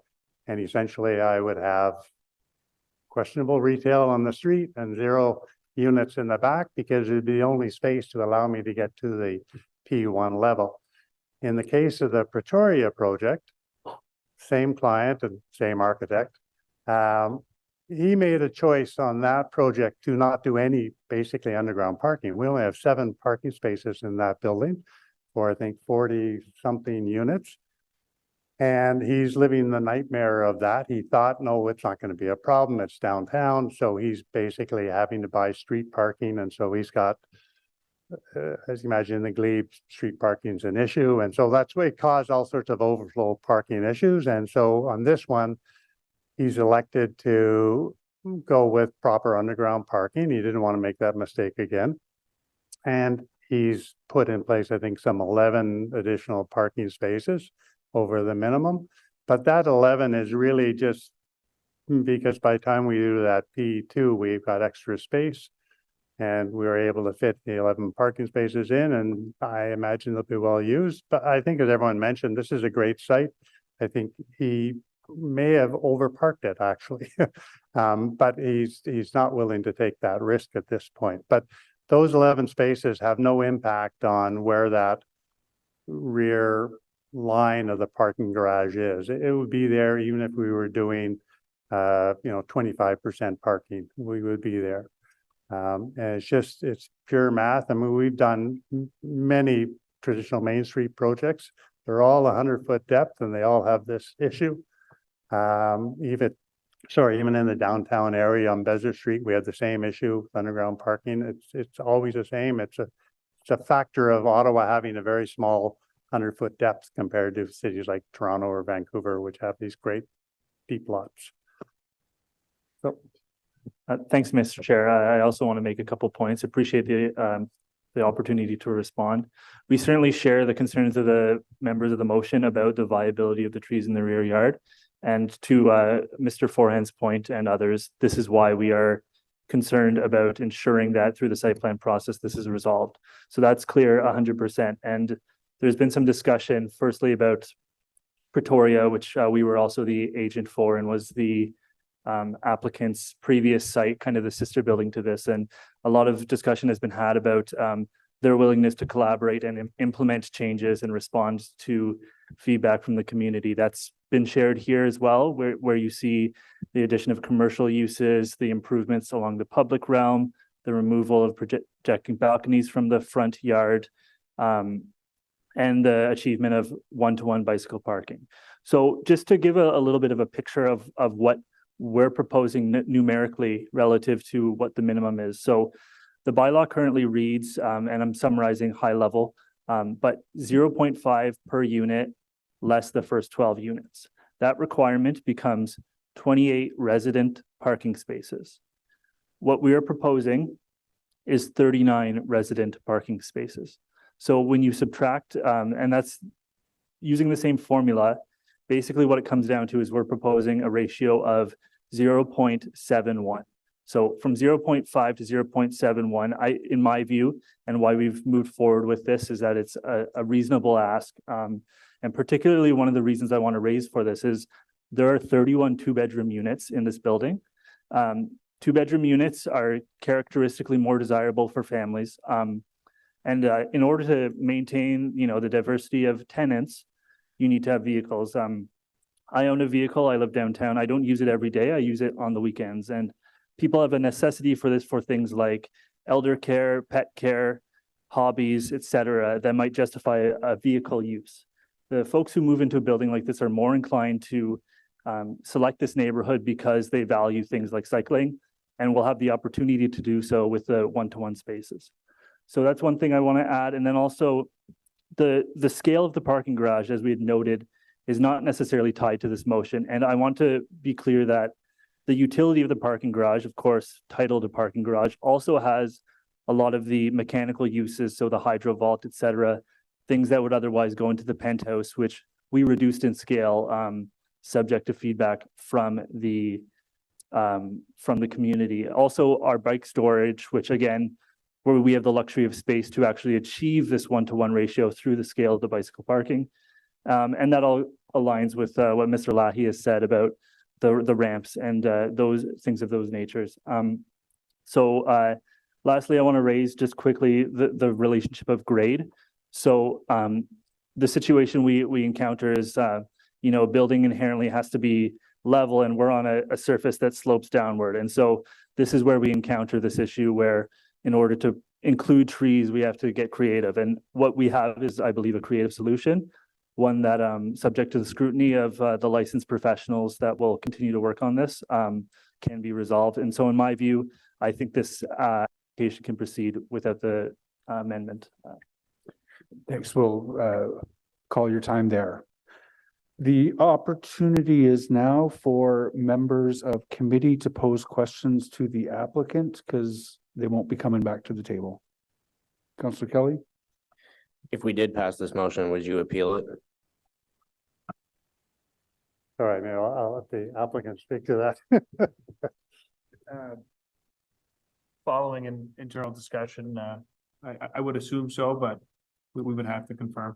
Yeah, I would add that given the nature of the motion, we would be comfortable moving forward as, expert planning witnesses for it, because again, I think there's a strong rationale echoed by both ourselves and staff. Thank you. Councillor Menard? Oh, sorry, Councillor Kelly, Councillor Menard? Thank you very much, Chair. Yeah, and I guess the question for me to the applicant now is, just given the discussion at committee here, is what is preferred? A two-story parking with a setback at the rear, or a minimum parking amount, adhering to the minimum of the bylaw. I heard what Tim Mark said, and I guess I was given different information. So glad that Mr. Mark clarified that information about the rear wall underneath the ground. I wasn't aware of that.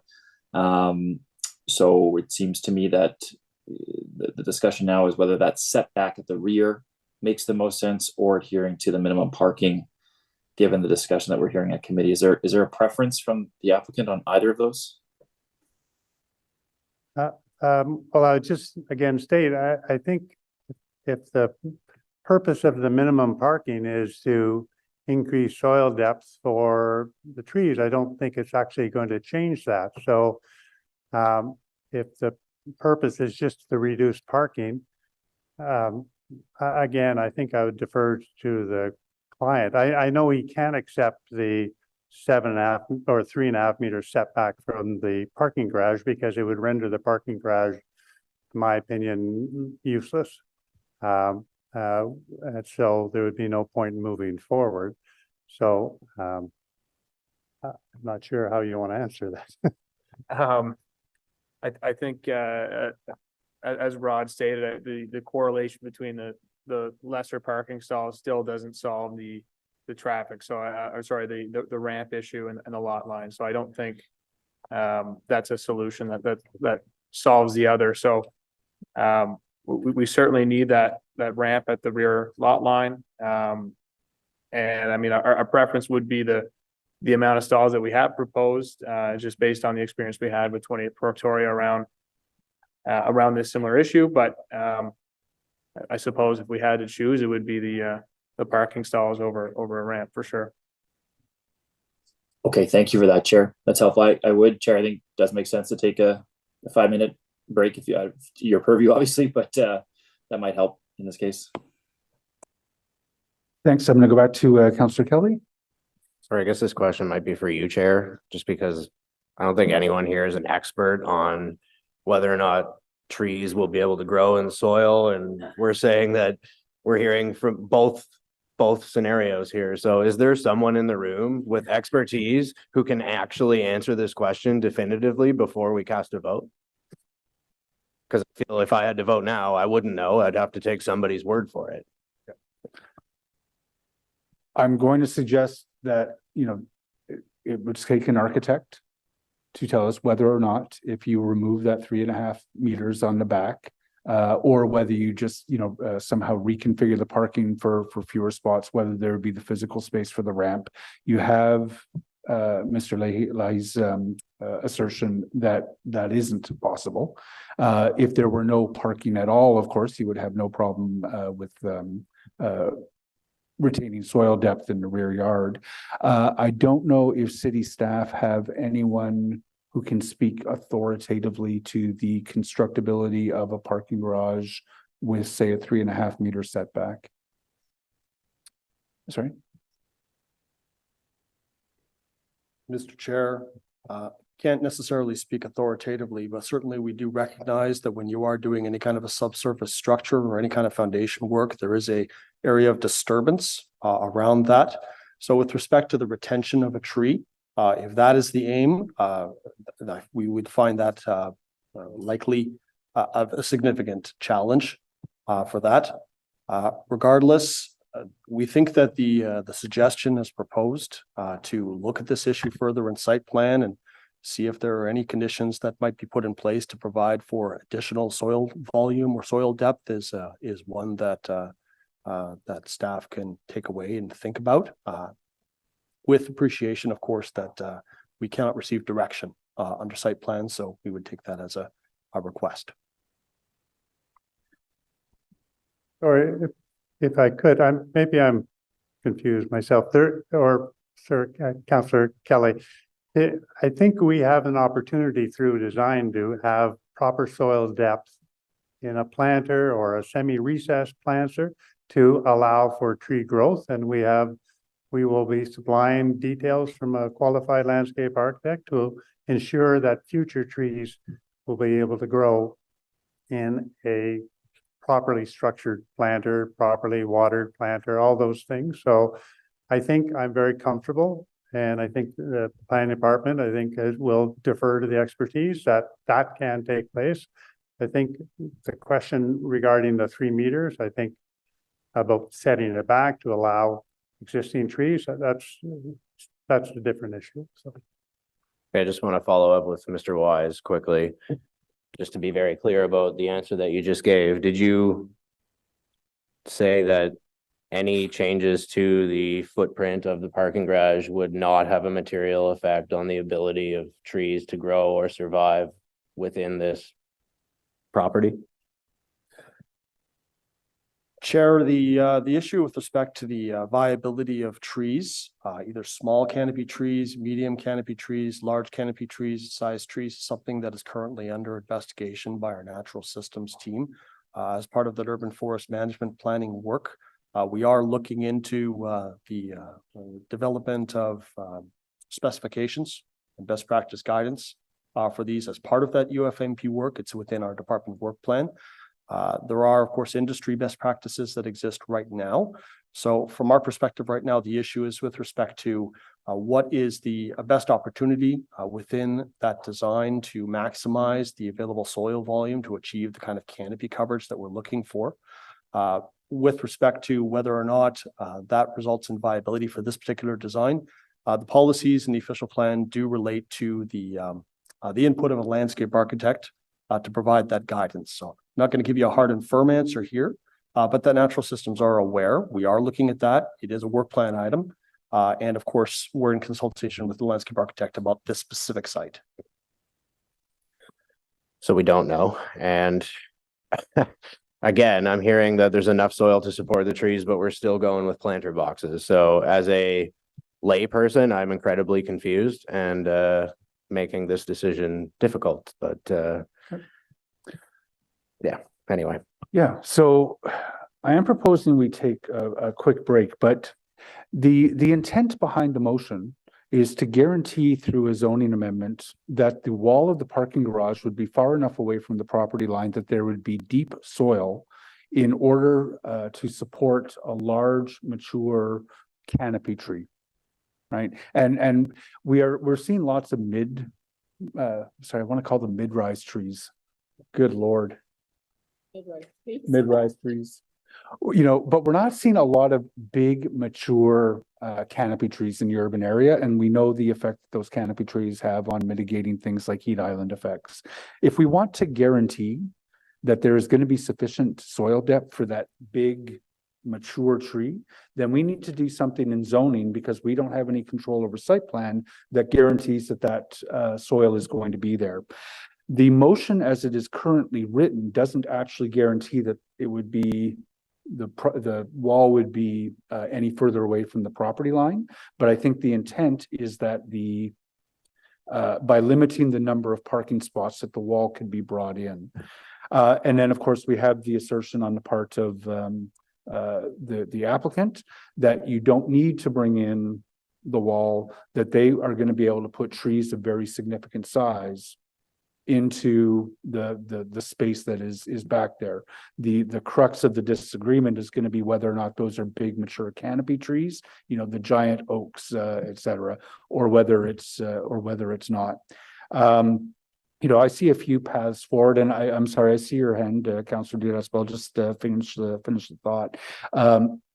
I want to take a break after Councillor Dudas has an opportunity to ask for questions of the applicant, but we could either choose to withdraw this motion and do something for council. We can impose this condition, potentially with a modification that we say exactly where we want the wall to be in order to ensure that there is sufficient soil depth, and then take our chances. I do think it is within our purview to say, in the interest of ensuring adequate soil to grow large trees, we are forcing that garage back. That may challenge our constructability of the garage, which has its own challenges. So we've got a few different paths ahead of us. Councillor Dudas, please go ahead and ask your question, and we'll take a 5-minute break and come at it fresh. Yes, it's less of a question. I did want to pose this thought to give time during the break for whether it's the move or the motion. But Chair, you brought it up. The intent of the motion in the therefore be resolved does not correlate with the intention of soil or trees. It speaks only about minimum parking. And, you know, despite whereases, which are just fodder, really, like in emotion, in the context of process, they're the background, they're the narrative. But it is the therefore be it resolved that we are passing. And my concern is with that, we're listening to various experts in different fields say it has an impact, it doesn't have an impact. I have difficulty supporting the motion as it is standing right now because it doesn't correspond for me to the intent of soil preservation and trees and preservation. So I'm laying that thought forward. If it can be revised, or say, for instance, it's taken off the table and it comes back, there's a deeper connection for the intention of it. I don't like supporting things with intentions attached that aren't clearly defined, because by law, we are enforcing something that is written down. So that is my concern. I'm putting that forward. I'm happy to chat about that after the break, but I wanted to pose that as one of my sticking points on this. I think that's all very legitimate, Councillor Dudas. Thank you very much. Let's take 10 minutes and we'll come back at this. Thank you very much for coming back and reacting to the motion.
We have quorum.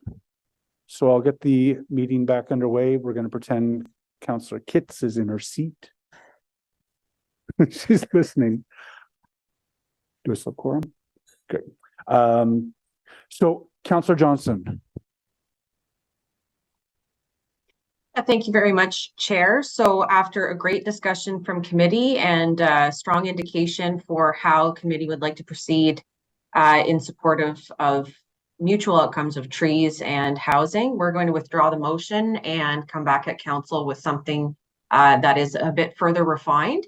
And, you know, I certainly would invite the applicant, considering your commitment to preserving those trees, to perhaps work with the local councillor and myself between now and then to get this motion right, so that we can get something in zoning as appropriate for our official plan purposes and still maintain the integrity of your development and your contribution to the community.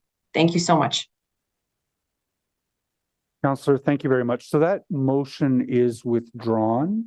And I just echo Councillor Johnson.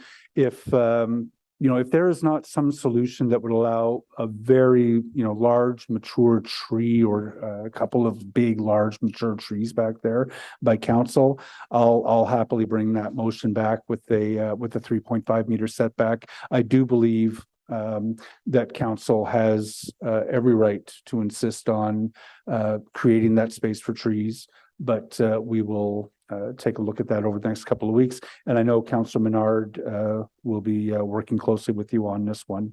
So thank you very much for a good discussion around trees. I don't want anyone to be under the impression that this was an attempt to stop density. I think as I talk to my colleagues around the table, we all want to see this mid-rise here with this density in this great location. But we do want to ensure that we are prioritizing trees over parking in our evolving city. So thank you for a good discussion, colleagues. I don't think there are any further questions for staff. So are the report recommendations carried? Carried. Carried. Thank you very much. Thank you very much, Andrew and Eric, for your work on that. Thank you very much to the applicants for a good process thus far.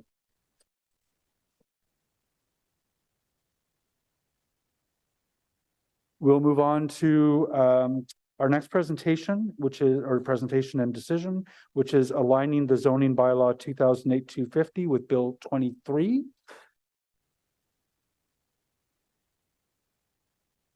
Carol and Robert. And I've asked them to make a full presentation on this one. It gets complex, and I just want to make sure the members fully understand what we'll be approving today, if we do approve it. Robert, we're in your hands. Thank you very much. Good afternoon, Chair. Good afternoon, members of committee. Let's just wait for the slides to come up. There we go. So we are here today to discuss zoning bylaw amendments in relation to Bill 23 and the requirements that it set out for additional dwelling units on urban residential lots. So just to quickly review, last year, the province passed Bill 23. One of the major impacts that it had on zoning was that on any parcel of urban residential land containing a detached dwelling, semi-detached dwelling, or townhouse dwelling is now required to permit up to 2 additional units for a total of 3 units on the lot. It also stipulated that any zoning regulations that directly prevent those additional units from being established are effectively of no force and effect. So in that extent, the element of allowing 3 units on a lot is really a formality in that sense. Can we have the next slide, please? So this is just to give a visual generally of what was permitted before Bill 23 was passed and what is permitted today. Prior to Bill 23, City of Ottawa zoning bylaw permitted basically up to 1 additional unit that either could come in the form of, at the top, a secondary dwelling unit, which we see basically in the principal building, or as a separate building, which we call a coach house, shown in the lower left there. It could have one or the other, not both. Post Bill 23, you're required to allow either both one additional unit in the building and a coach house, or 2 additional units in the building for a total of 3 units on the site. So this is how it would look in the case of a detached dwelling. Next slide, please. And now in a semi-detached dwelling. So the same is true in the case of each half of a semi-detached dwelling. You're required to allow those 2 additional units. They could come in the form of a coach house. You don't see that in our diagrams here because except in the exceptionally large lots, generally there's not much enough space on the lot to really meet the current requirements with respect to setback and sizing of coach house. So in most cases, you'd generally see it manifest itself as 2 additional units in each half of the semi-detached, and for a total of 6 dwelling units. So anywhere where a semi-detached dwelling is permitted, such as the R2, R3, R4, and R5 zones, this effectively means that in a building, one could have up to six units in that building, counting the additional units. Next slide, please. And similar to a townhouse permitted in the R3 zones and up. So each individual townhouse unit could have up to 3 units in it total for 3 times however many townhouse units it is, so 9 units and up, effectively in the R3 and up. Next slide, please. And these slides just basically kind of show mapping of like how much density and how many units were contemplated prior to Bill 23. So anything that's R1 zoned in the city, generally no more than 2 units, counting the secondary unit that's permitted. R2, 4 units, R4 and up, obviously more than that, because there's a bit more flexibility in those zones. Next slide.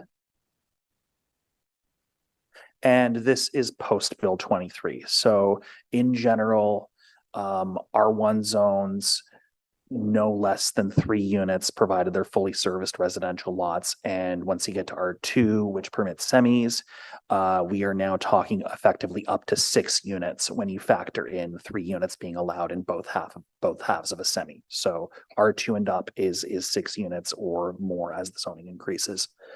Next slide, please. So the amendments required do include basically the following, and these are what's basically required to actually implement Bill 23 itself. So the first one is to replace the existing secondary unit section and coach houses, which are section 133 and 142 in the current bylaw, with a single additional dwelling unit section. Basically, the intent of that being that like all of those requirements pertinent to Bill 23 can be found in one place in the bylaw.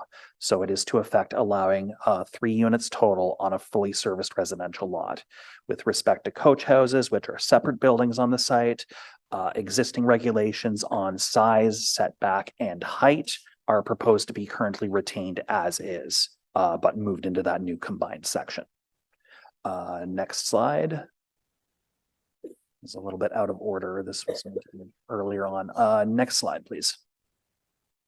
There are also further amendments as per the directions report, which this committee heard last month. So these are the amendments that are not strictly necessary to affect what was required under Bill 23, but in staff's opinion represent direct implications of Bill 23 that we feel are necessary to implement its intent. So those are, with respect to the bylaw, removing existing limits in section 133 on the maximum floor area of a unit, which currently limit above ground ADUs to 40% of the building. I would note that the limits on bedrooms per unit, which is generally in most cases 4 bedrooms per unit and no more, will remain. There is a requirement also in section 133 with respect to entranceways in the front wall of a building. We're proposed to take those restrictions out such that there's basically full flexibility on where entrances can be located for additional units. Next slide, please.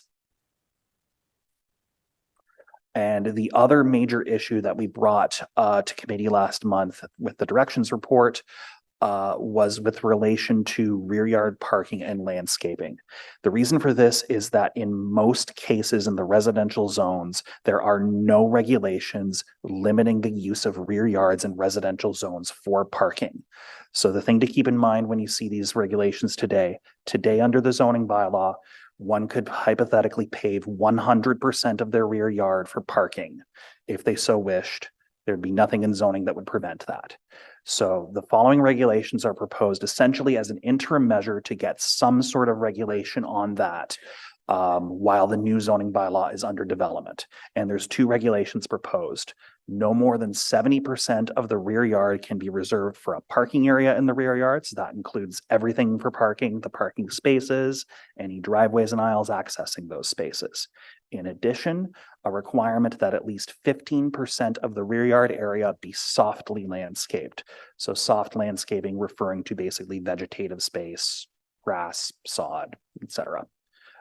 Transition clauses proposed basically for applications that were filed basically so that prior to the date of this amendment so that they're reviewed in accordance with the regulations in effect when they were applied. Next slide. So this is just a visual of what the 70% and the 15% might look like. So 70% does provide some measure of flexibility in terms of providing a rear yard parking area, as you can see there, while ensuring that some amount of space is provided. In a lot of cases, you'll see it abutting like one or more of the lot lines, as you'll see in the diagram there, basically to ensure that there is some degree of landscaped area where presently in most cases, none is required. And I believe this is the last slide, so thank you very much. Thank you very much, Robert. I saw councilors jumping in, keen to ask questions, but we do have delegations. So I'm going to turn first to Robert Brinker with the Federation of Citizens Associations. Is Robert online?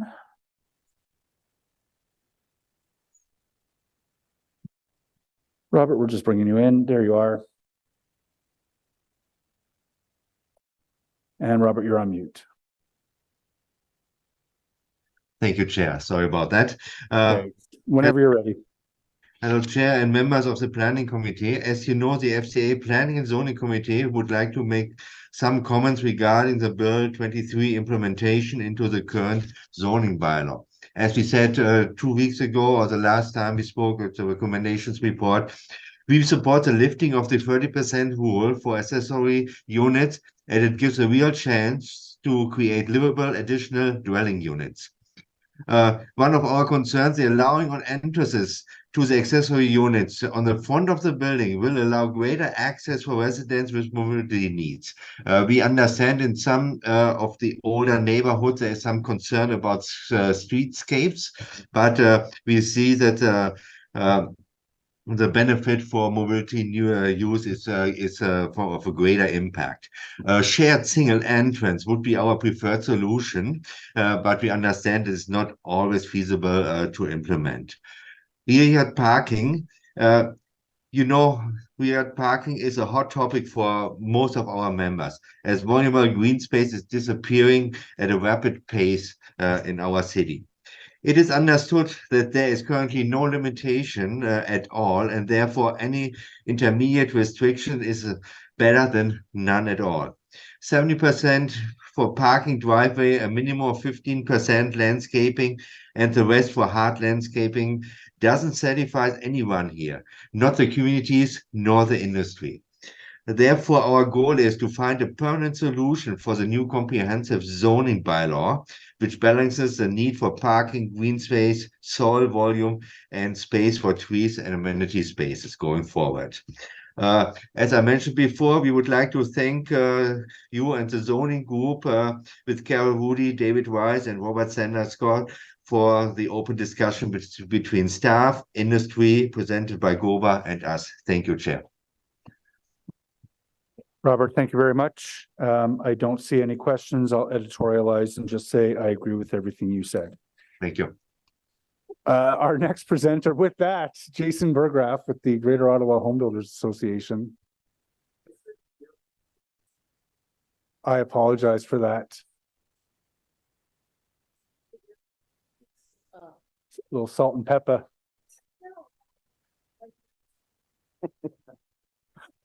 Ms. Burgraff, you have 5 minutes to address the committee. Thank you very much, Chair. I'm going to even try to be quicker than Robert Brinker. Very short and sweet, guys. Let's just get on with this. We've it's been a number of months to get to this point. FCA is on board, GOBA's on board, staff are on board in this direction for this interim measure to get us through to the next comprehensive zoning bylaw. Let's just go. Thanks very much. Happy to answer any questions. Thank you very much, Mr. Burgraff. I don't see any questions, but if I may just editorialize a bit, I agree with what you've said. Dave Coyle is with the Riverside Park Community Association. Oh, I'm sorry. So those are the only 2 delegations we have. Are there any questions of staff? Councillor Troster? Promise I'll be fast because we've been here for a while. I understand we're currently waiting to hear back from the federal government about our Housing Accelerator Fund application. So this is something I've discussed with Chair Leeper, but I just want to get it on the record.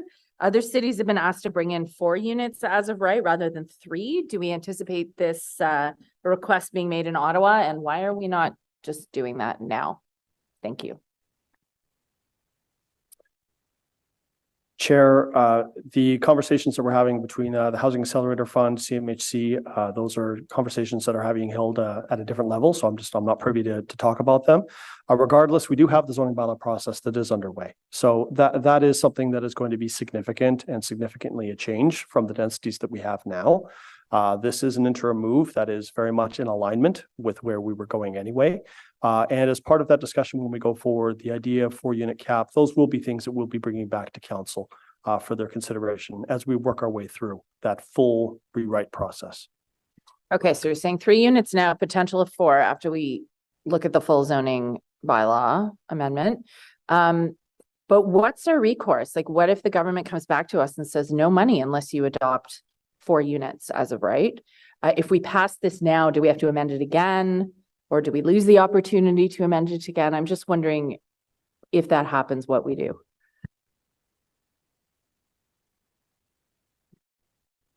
Through the chair. So we have consulted on the amendments that are before you. We haven't consulted on 4 units.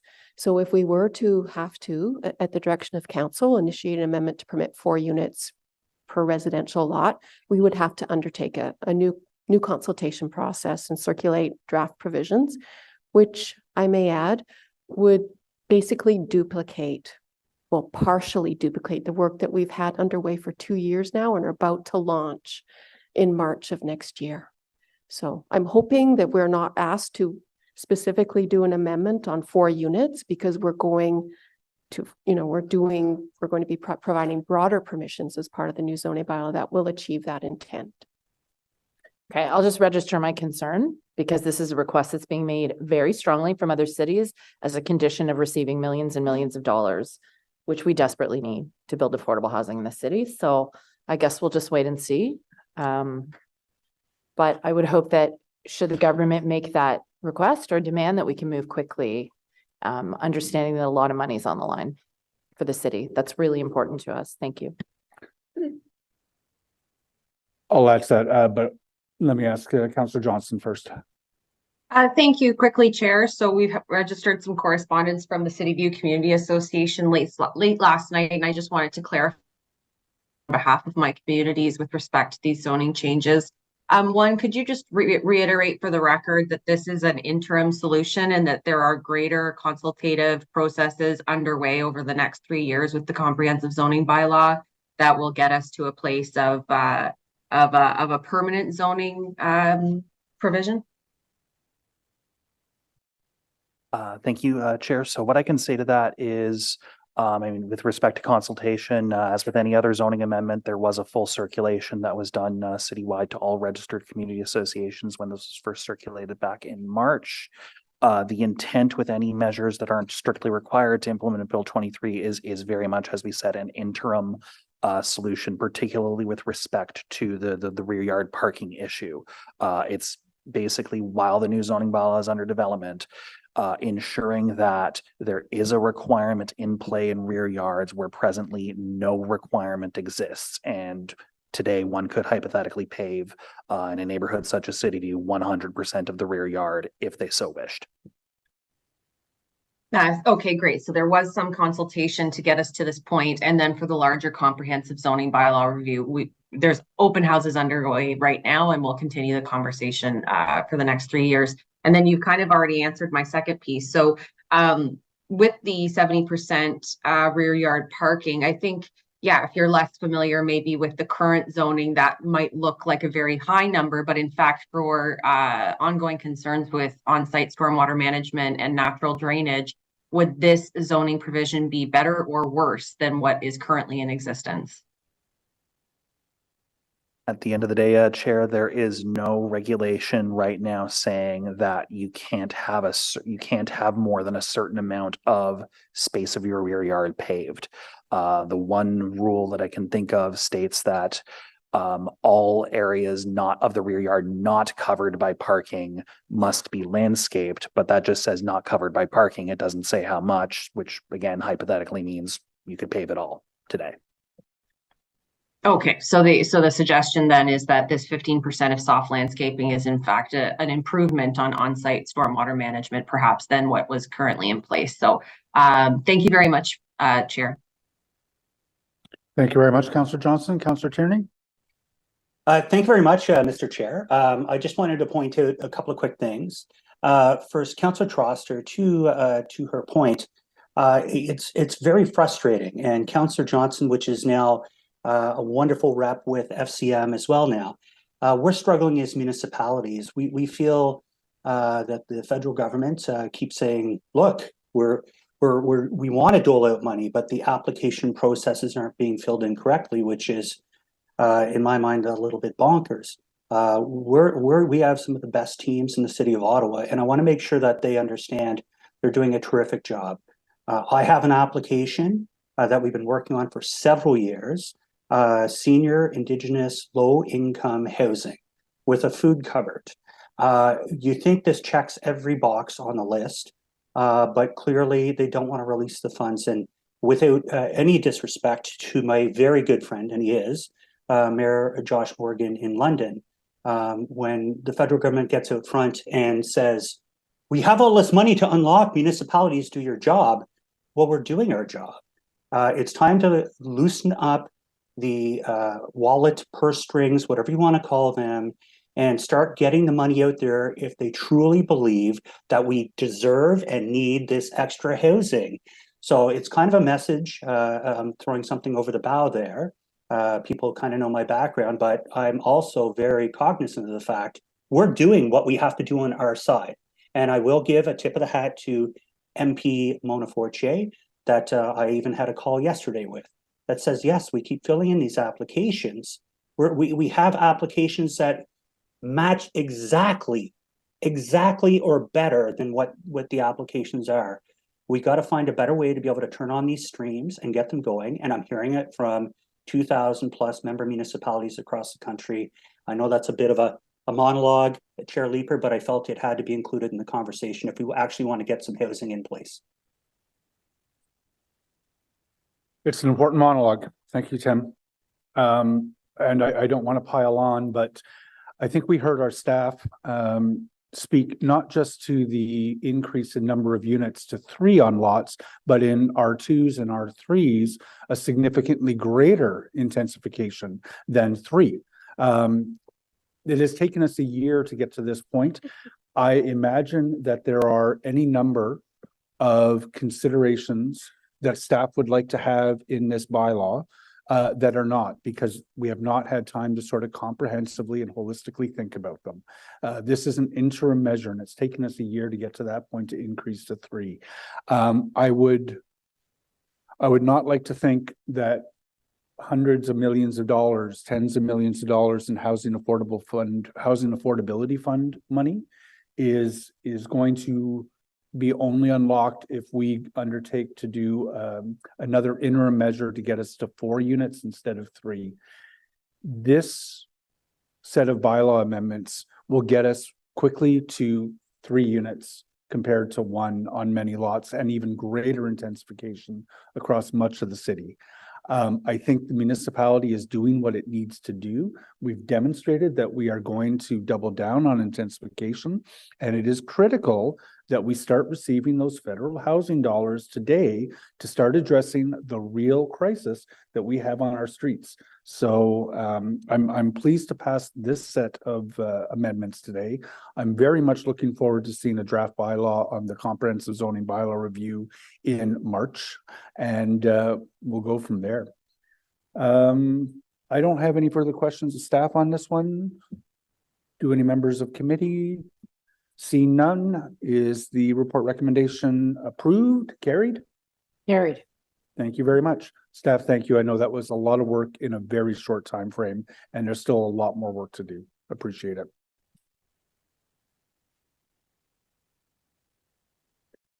Which moves us to our last substantive item today, which is the Ottawa Community Lands Development Corporation 2022 Annual Report. This is just for our receiving, but I did want to ask staff to make a presentation for those members who may not be completely familiar with what OCLDC is.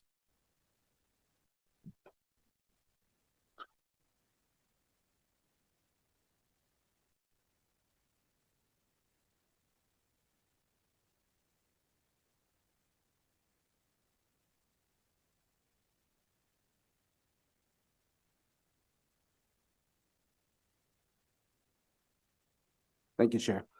Good afternoon, Chair and members of Planning Committee. My presentation will take you through a brief history behind the creation of the OCLDC, its mandate and its accomplishments to date, and a summary of the achievements for the corporation in 2022. Next slide, please. Prior to creating the OCLDC, staff from the Corporate Real Estate Office undertook a best practices analysis by surveying how other jurisdictions were handling their surplus real estate, and conducted a best practices analysis to look at how to unlock the value of its surplus lands. Staff found that the overarching approach was to ensure that both financial and non-financial goals and objectives of the cities were being met when surplus assets were being disposed of. The OCLDC mandate was informed by this process and is focused on balancing the financial and non-financial goals of the City of Ottawa, which can be summarized as financial, social, cultural, and environmental objectives. The quadruple bottom line embraces initiatives such as promoting affordable housing, environmentally sustainable development, and creating live, work, play communities and innovative development designs. In addition, the OCLDC was created in 2007 to implement the Longfields Development Plan, a 50-hectare subdivision in Barrhaven, and the Centrepoint Town Centre Plan, which is focused around the Baseline Transit Station and Ben Franklin Place. Next slide, please. The benefits of the OCLDC are that it separates the city's role as landowner and real estate developer from its planning authority role under the Municipal Act and Planning Acts. The OCLDC can act as a developer and enter into subdivision agreements with the City of Ottawa. The corporation can also enter into agreements with purchasers of surplus land, and it provides additional control to ensure the city's objectives are met. The OCLDC can sell, lease, or encumber all or part of the development corporation's sites to further city goals and objectives. Like the Longfields Development Plan, the corporation can subdivide and develop or redevelop city-owned properties. And finally, the OCLDC can acquire and hold land for future projects. Next slide, please. With regards to the structure of the OCLDC, it is a nonprofit entity governed by the Corporations Act. The board consists of 6 directors, 4 of which are members of council, and 2 non-council members who have extensive private sector experience. The offices are from the city's senior management team, consisting of the city manager, Wendy Stephenson, who is president and CEO, Mr. Cyril Rogers, who is the treasurer and CFO, Mr. Peter Radke sitting beside me, who is the secretary and COO, and acting director of the real estate department. And a new addition for this term of council is Mr. Paul Levine, who is the director of housing services. Next slide, please. The City of Ottawa is the only shareholder of the corporation, and all of its activities are undertaken only in accordance with the objectives and development plans approved by Council. including the approval of its budgets and the approval of the transfer of surplus lands that are to be disposed of by the OCLDC. Next slide, please. The next two slides I will take you through will provide some examples of OCLDC projects to date. The slide you're looking at right now provides a few examples from the Longfields demonstration plan that was overseen by the OCLDC. You will notice the variety of building typologies that were included in this subdivision, ranging from semi-detached, courtyard townhomes, and multi-res and mixed-use buildings, and including some real lane products. Urban design guidelines were enforced by the OCLDC and set the stage for a high-quality product that embraced features like front porches and the creation of an inviting pedestrian realm. As part of this development, a transit courtyard, which you will see on the bottom of the slide in the middle, will be delivered by the home builder at the current Longfields Transit Station, which is completed. The courtyard will be completed as part of a future development by the purchaser of these lands. The responsibility for constructing the station was secured through the sale of these lands. Next slide, please. This slide demonstrates some recent sales in transit-oriented development areas like the city of Canada, like the Canada Town Center, shown in the top left corner of the slide. This site is within 600 meters of the Canada Bus Transit Station. On the top right is a site adjacent to the Saint Laurent Shopping Center, and also within 600 meters of the Saint Laurent LRT station. And on the bottom of the slide is a TOD site at Lion and Albert Streets in the downtown core. This site will include a privately owned public space, also known as POPs. On the bottom right of your slide, that will be the POP. The OCLDC was able to secure 7 affordable units for a period of 20 years as part of this development. All of the above developments will include a variety of units ranging from 1 to 3 bedroom units. The 1209 Saint Laurent project is intended to be funded by CMHC, and in order to qualify for its funding, will have to meet CMHC eligibility requirements. Next slide, please. And lastly, this slide summarizes the OCLDC accomplishments for 2022. It was a successful year for the corporation, with 2 sales totaling over $10 million, of which $1.8 million was directed to the Affordable Housing Reserve. One of the sales was to a local builder, the Laurier Patry Limited, and the other to a Montreal-based developer, EMD Batimo. Both projects will include rental units, with Batimo building a 7- and 9-story rental apartment building with 350 units, with ground floor service commercial space abutting Canada Avenue. And the Laurier Patry development is proposing a 6-story building with over 300 units, ranging in sizes from 1 to 3 bedroom units. In its 14 years since being incorporated, the OCLDC has generated over $108 million for the City of Ottawa. It has provided an above-average annual net dividend to the City of Ottawa, thereby exceeding its expectations. It has facilitated an estimated $10 million plus annual property tax revenue from the sale of surplus lands. It has sold 40 strategic properties, has supported the creation of over 2,800 new residential units, and has provided land for affordable housing and generated over $6.2 million for the Affordable Housing Reserve. That concludes my presentation, Mr. Chair. Thank you. Thank you very much. Appreciate that. Councillor Dudas has some questions for you. I think it's just probably one question. One of the mandates of OCDLC is acquisition of land. We know that the cost of properties is not going down. But one of the things that I was missing, it might have been deeper in the report, is what amount of money is being set aside from sales for future expropriations or acquisitions? There might be property. I can think of one instance in the core in the last term of council where we had to purchase land to provide space for I believe it was a public park. So I'm just curious as to what percentage or how do you calculate what money is set aside from these sales to put towards acquisition? Thank you for the question, Mr. Chair. Currently, no money is set aside for acquisition. All money is transferred back to the City of Ottawa, and it goes into the surplus housing account. We do net out 25% when the zoning is applicable for affordable housing, as Mr. Nirmal highlighted. We also net out 25% now for a parkland reserve fund. And the remaining monies go into, again, the surplus housing account. The way, the real estate office is set up at the city is we rely on client groups to come to us with a budget to say, we need to buy, 3 acres of land for a fire station, or we need to buy X number of acres of land for a community center. And it's the client group that puts together the actual business case to then go before council or to put forward a budget to secure the funds. Okay. Has it ever been considered doing it where there is a pocket of money put aside for that? Once again, I'm thinking of, there's been park acquisitions. You mentioned the new fire station and training center that will eventually have to be acquired.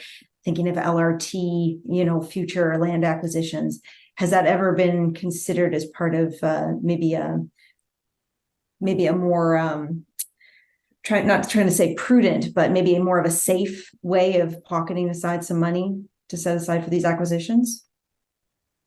That would basically be a decision for council, Mr. Chair, to direct staff to set aside funds for future acquisitions. Okay, thank you. I appreciate it.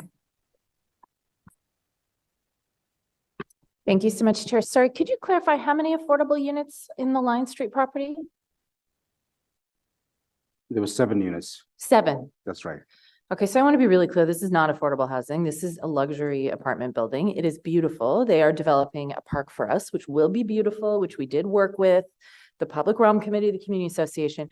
But this again underlines the absolute inadequacy of the rental construction financing initiative, because those 7 apartments out of a massive tower are going to be 90% of average market rent, which I must remind you is $2,100 a month right now for a 1-bedroom in downtown Ottawa. So I was really pleased to see that you partnered with Multi-Faith Housing Initiative and Nepean Housing for the Longfields development. That's really great. But that was initiated in 2009. So I'm just wondering, do you have any other projects in the pipeline with nonprofit developers? So before the land is transferred to the corporation, it is circulated, and that's when we would partner with our affordable housing section, discuss with them, hey, would this land be more appropriate for affordable housing? And if they put up their hand and say, yes, we'd like to reserve this land to provide to an affordable housing provider group, and then they dispose of their whole process. So do you foresee more opportunities to dispose of land to nonprofit providers in the future? Mr. Chair, I would defer that question probably to Housing Services, but I would say every piece of property that we circulate, we will talk to Housing Services. If that means every piece of property that they see affordable housing, it'll all go down that path. Okay. This land is one of the greatest assets, obviously, and is one of the greatest ways we can help boost up. I want to point to the statistic right now in Ottawa, 0 units of private developers. So, but thank you very much.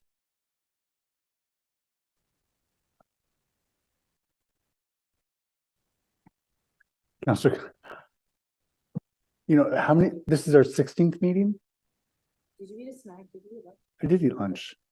Councillor Kavanaugh, please. Thank you, Chair. My question is in regards to Ottawa community housing. Is there any for surplus lands to be given to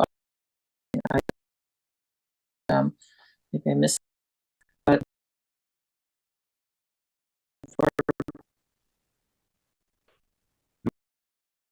process I just described. So again, lands for that when they have the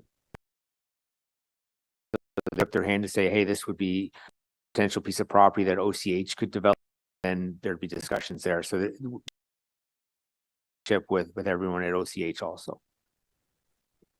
Okay, but so far that hasn't happened. Again, Services puts up their hand. Who's going to get it? I think they go through their RFO process and determine who should get the surplus lands for the affordable housing. So I think they multi-faith in the affordable housing. But as but so it's not first.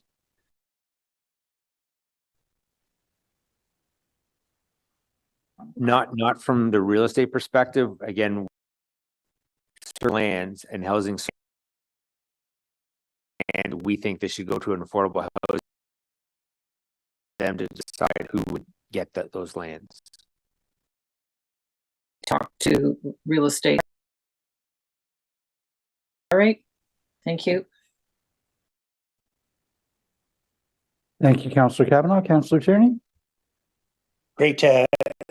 I just wanted to point out for a second, I want to thank our lands community because we've been working on this for years. I think the parcel of city land that we disposed of that would go to non-for-profits, again, Indigenous senior food cupboard, would that every single box that should allow us to be able to get funding through a federal government envelope, or we've contributed, dollars to get going. On the spot, and this might, we're doing everything as a municipality that possibly can, that they're requesting, or what that we want to see as a municipality. Do you think that we're getting any benefit at all? Because I feel like I'm just, hitting my head on the wall all the time on something that we're trying to achieve.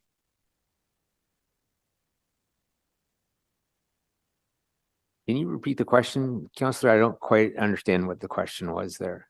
Question is, you've gone through so much effort, I think it was 4 years ago, to dispose of this land, knowing that we wanted a provider to come in to be able to use this land to build more housing, affordable housing, senior Indigenous housing. Are you not frustrated that what you're doing is not actually getting achieved because the federal government's not actually contributing? I think the project you're referring to, Mr. Chair, we can't take credit for. That was done through housing services. So I wouldn't say the real estate office is frustrated with it, because once housing services gets the land, it's their project to. I get the silos. I understand the silos, but it is our land. And like Councillor Troster says, land value is our greatest asset.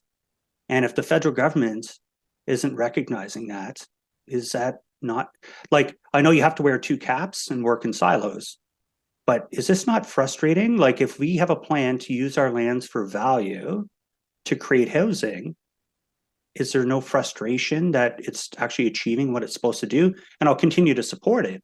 I just find it kind of awkward. I haven't felt that frustration, Mr. Chair, but I think that's just because, again, I haven't been involved in that aspect through the city. So I don't think I can really comment on that. Fair enough. And I'm putting you in a political box, and we'll leave the politicians do what we have to do. But at the same time, I'm frustrated. I see some faces on here that are frustrated, and we want to send a signal to the federal and provincial governments.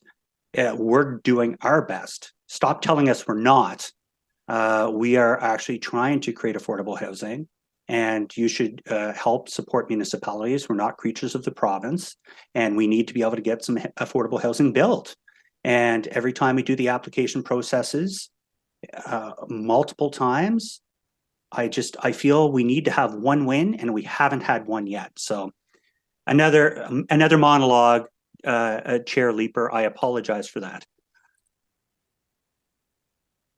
It's like, no, I won't go there. Thank you very much, Councillor Tierney.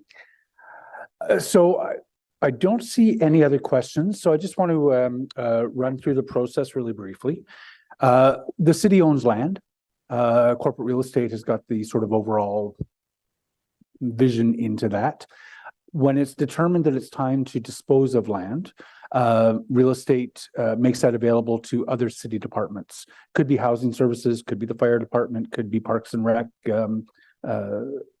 If none of those bodies step up and want that land, then city council will vote to put that land into the hands of the Ottawa Lands Development Corporation, which is a separate corporation. 3 of us here today sit on that corporation, but council votes to put it into that group's hands for disposal. The Ottawa Lands Development Corporation then puts that land on the market, subject to potential conditions that help it to achieve its mandate. So it may put it on the open market looking for the best bids for a project that best achieves affordable housing goals or 15-minute community goals or some of the other goals that we have. The market, somebody on the market purchases that land from Ottawa Lands Development Corporation. That generates revenue for the corporation that then goes, after its expenses, goes into the city's coffers.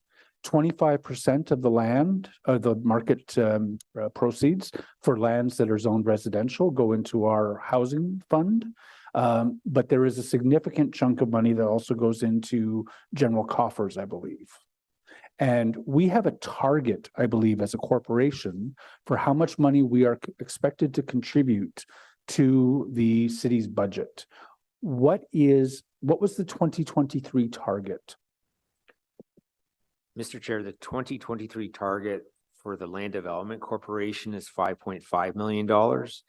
We also do just general disposals where they're not necessarily strategic pieces of land, but maybe former rights of way or lands that, you know, once we purchased it and used it for a use, we had some leftover land where we just do general disposals through our office.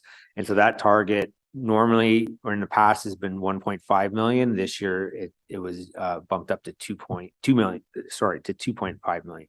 Okay. Or 2 million, I think. Yeah. So we're at 7.5 million total. 7.5 million? Yes. That was the targeted number in the 2023 budget. And I think what I want to emphasize,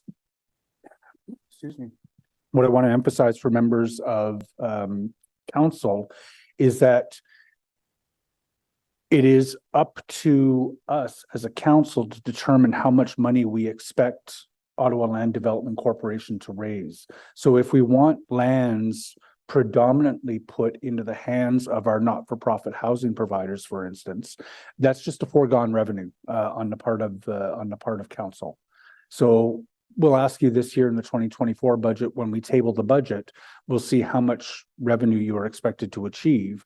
And council has the opportunity to reduce that expectation if it so chooses in pursuit of other goals. Is that an accurate way to put it? Yes, Mr. Chair. Yeah. So something to think about when we say, why isn't this land just going into the hands of our not-for-profit housing partners? Oftentimes it's because we also have a revenue target for Ottawa Land Development Corporation for funds that would go into general coffers that could be used elsewhere in our budget.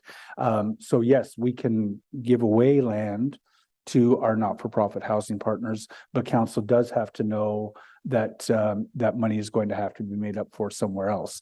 If it were up to me, we would have no revenue target for OLDC at all, and all of our lands would go into the hands of not-for-profit housing partners. But that is something you might want to pay attention to in the course of this year's budget, is to take a look at the revenue expectations from OLDC. Yeah, it's monologues today. Anyone else want to make a monologue? Catherine's got her hands up. I don't have a monologue, but you said that it goes into general coffers, but you had said it goes into a surplus housing account. Mr. Chair, so we have an affordable housing policy that says for sale of city lands, 25% of net revenues goes into an affordable housing reserve fund.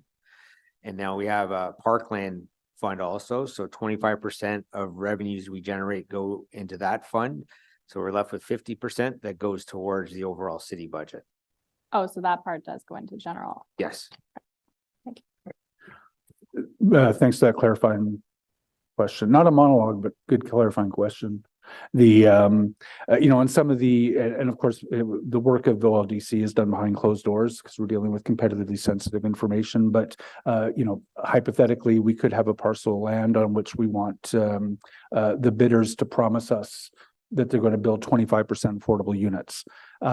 If we, as a corporation, determined that they should provide us with 50%, that's something we can do, but it will reduce the revenue that the market is willing to bid for that, because generally it's going into the hands of the private developers. So one important piece, I think, as we know, the mayor has a strong commitment to ensuring that we're leveraging city lands in the course of addressing our housing and homelessness crisis. So it's just another piece where we want to make sure that we're getting the balance right. If there are no other questions, is the, the annual report and audited financial statements received? Thank you. Thank you very much, gentlemen. We have no in-camera items. Are there any notices of motion? Any inquiries? You don't have any other business? We are adjourned with our next meeting on Wednesday, November the 1st. The October 18th meeting was canceled. We had better things to do that day.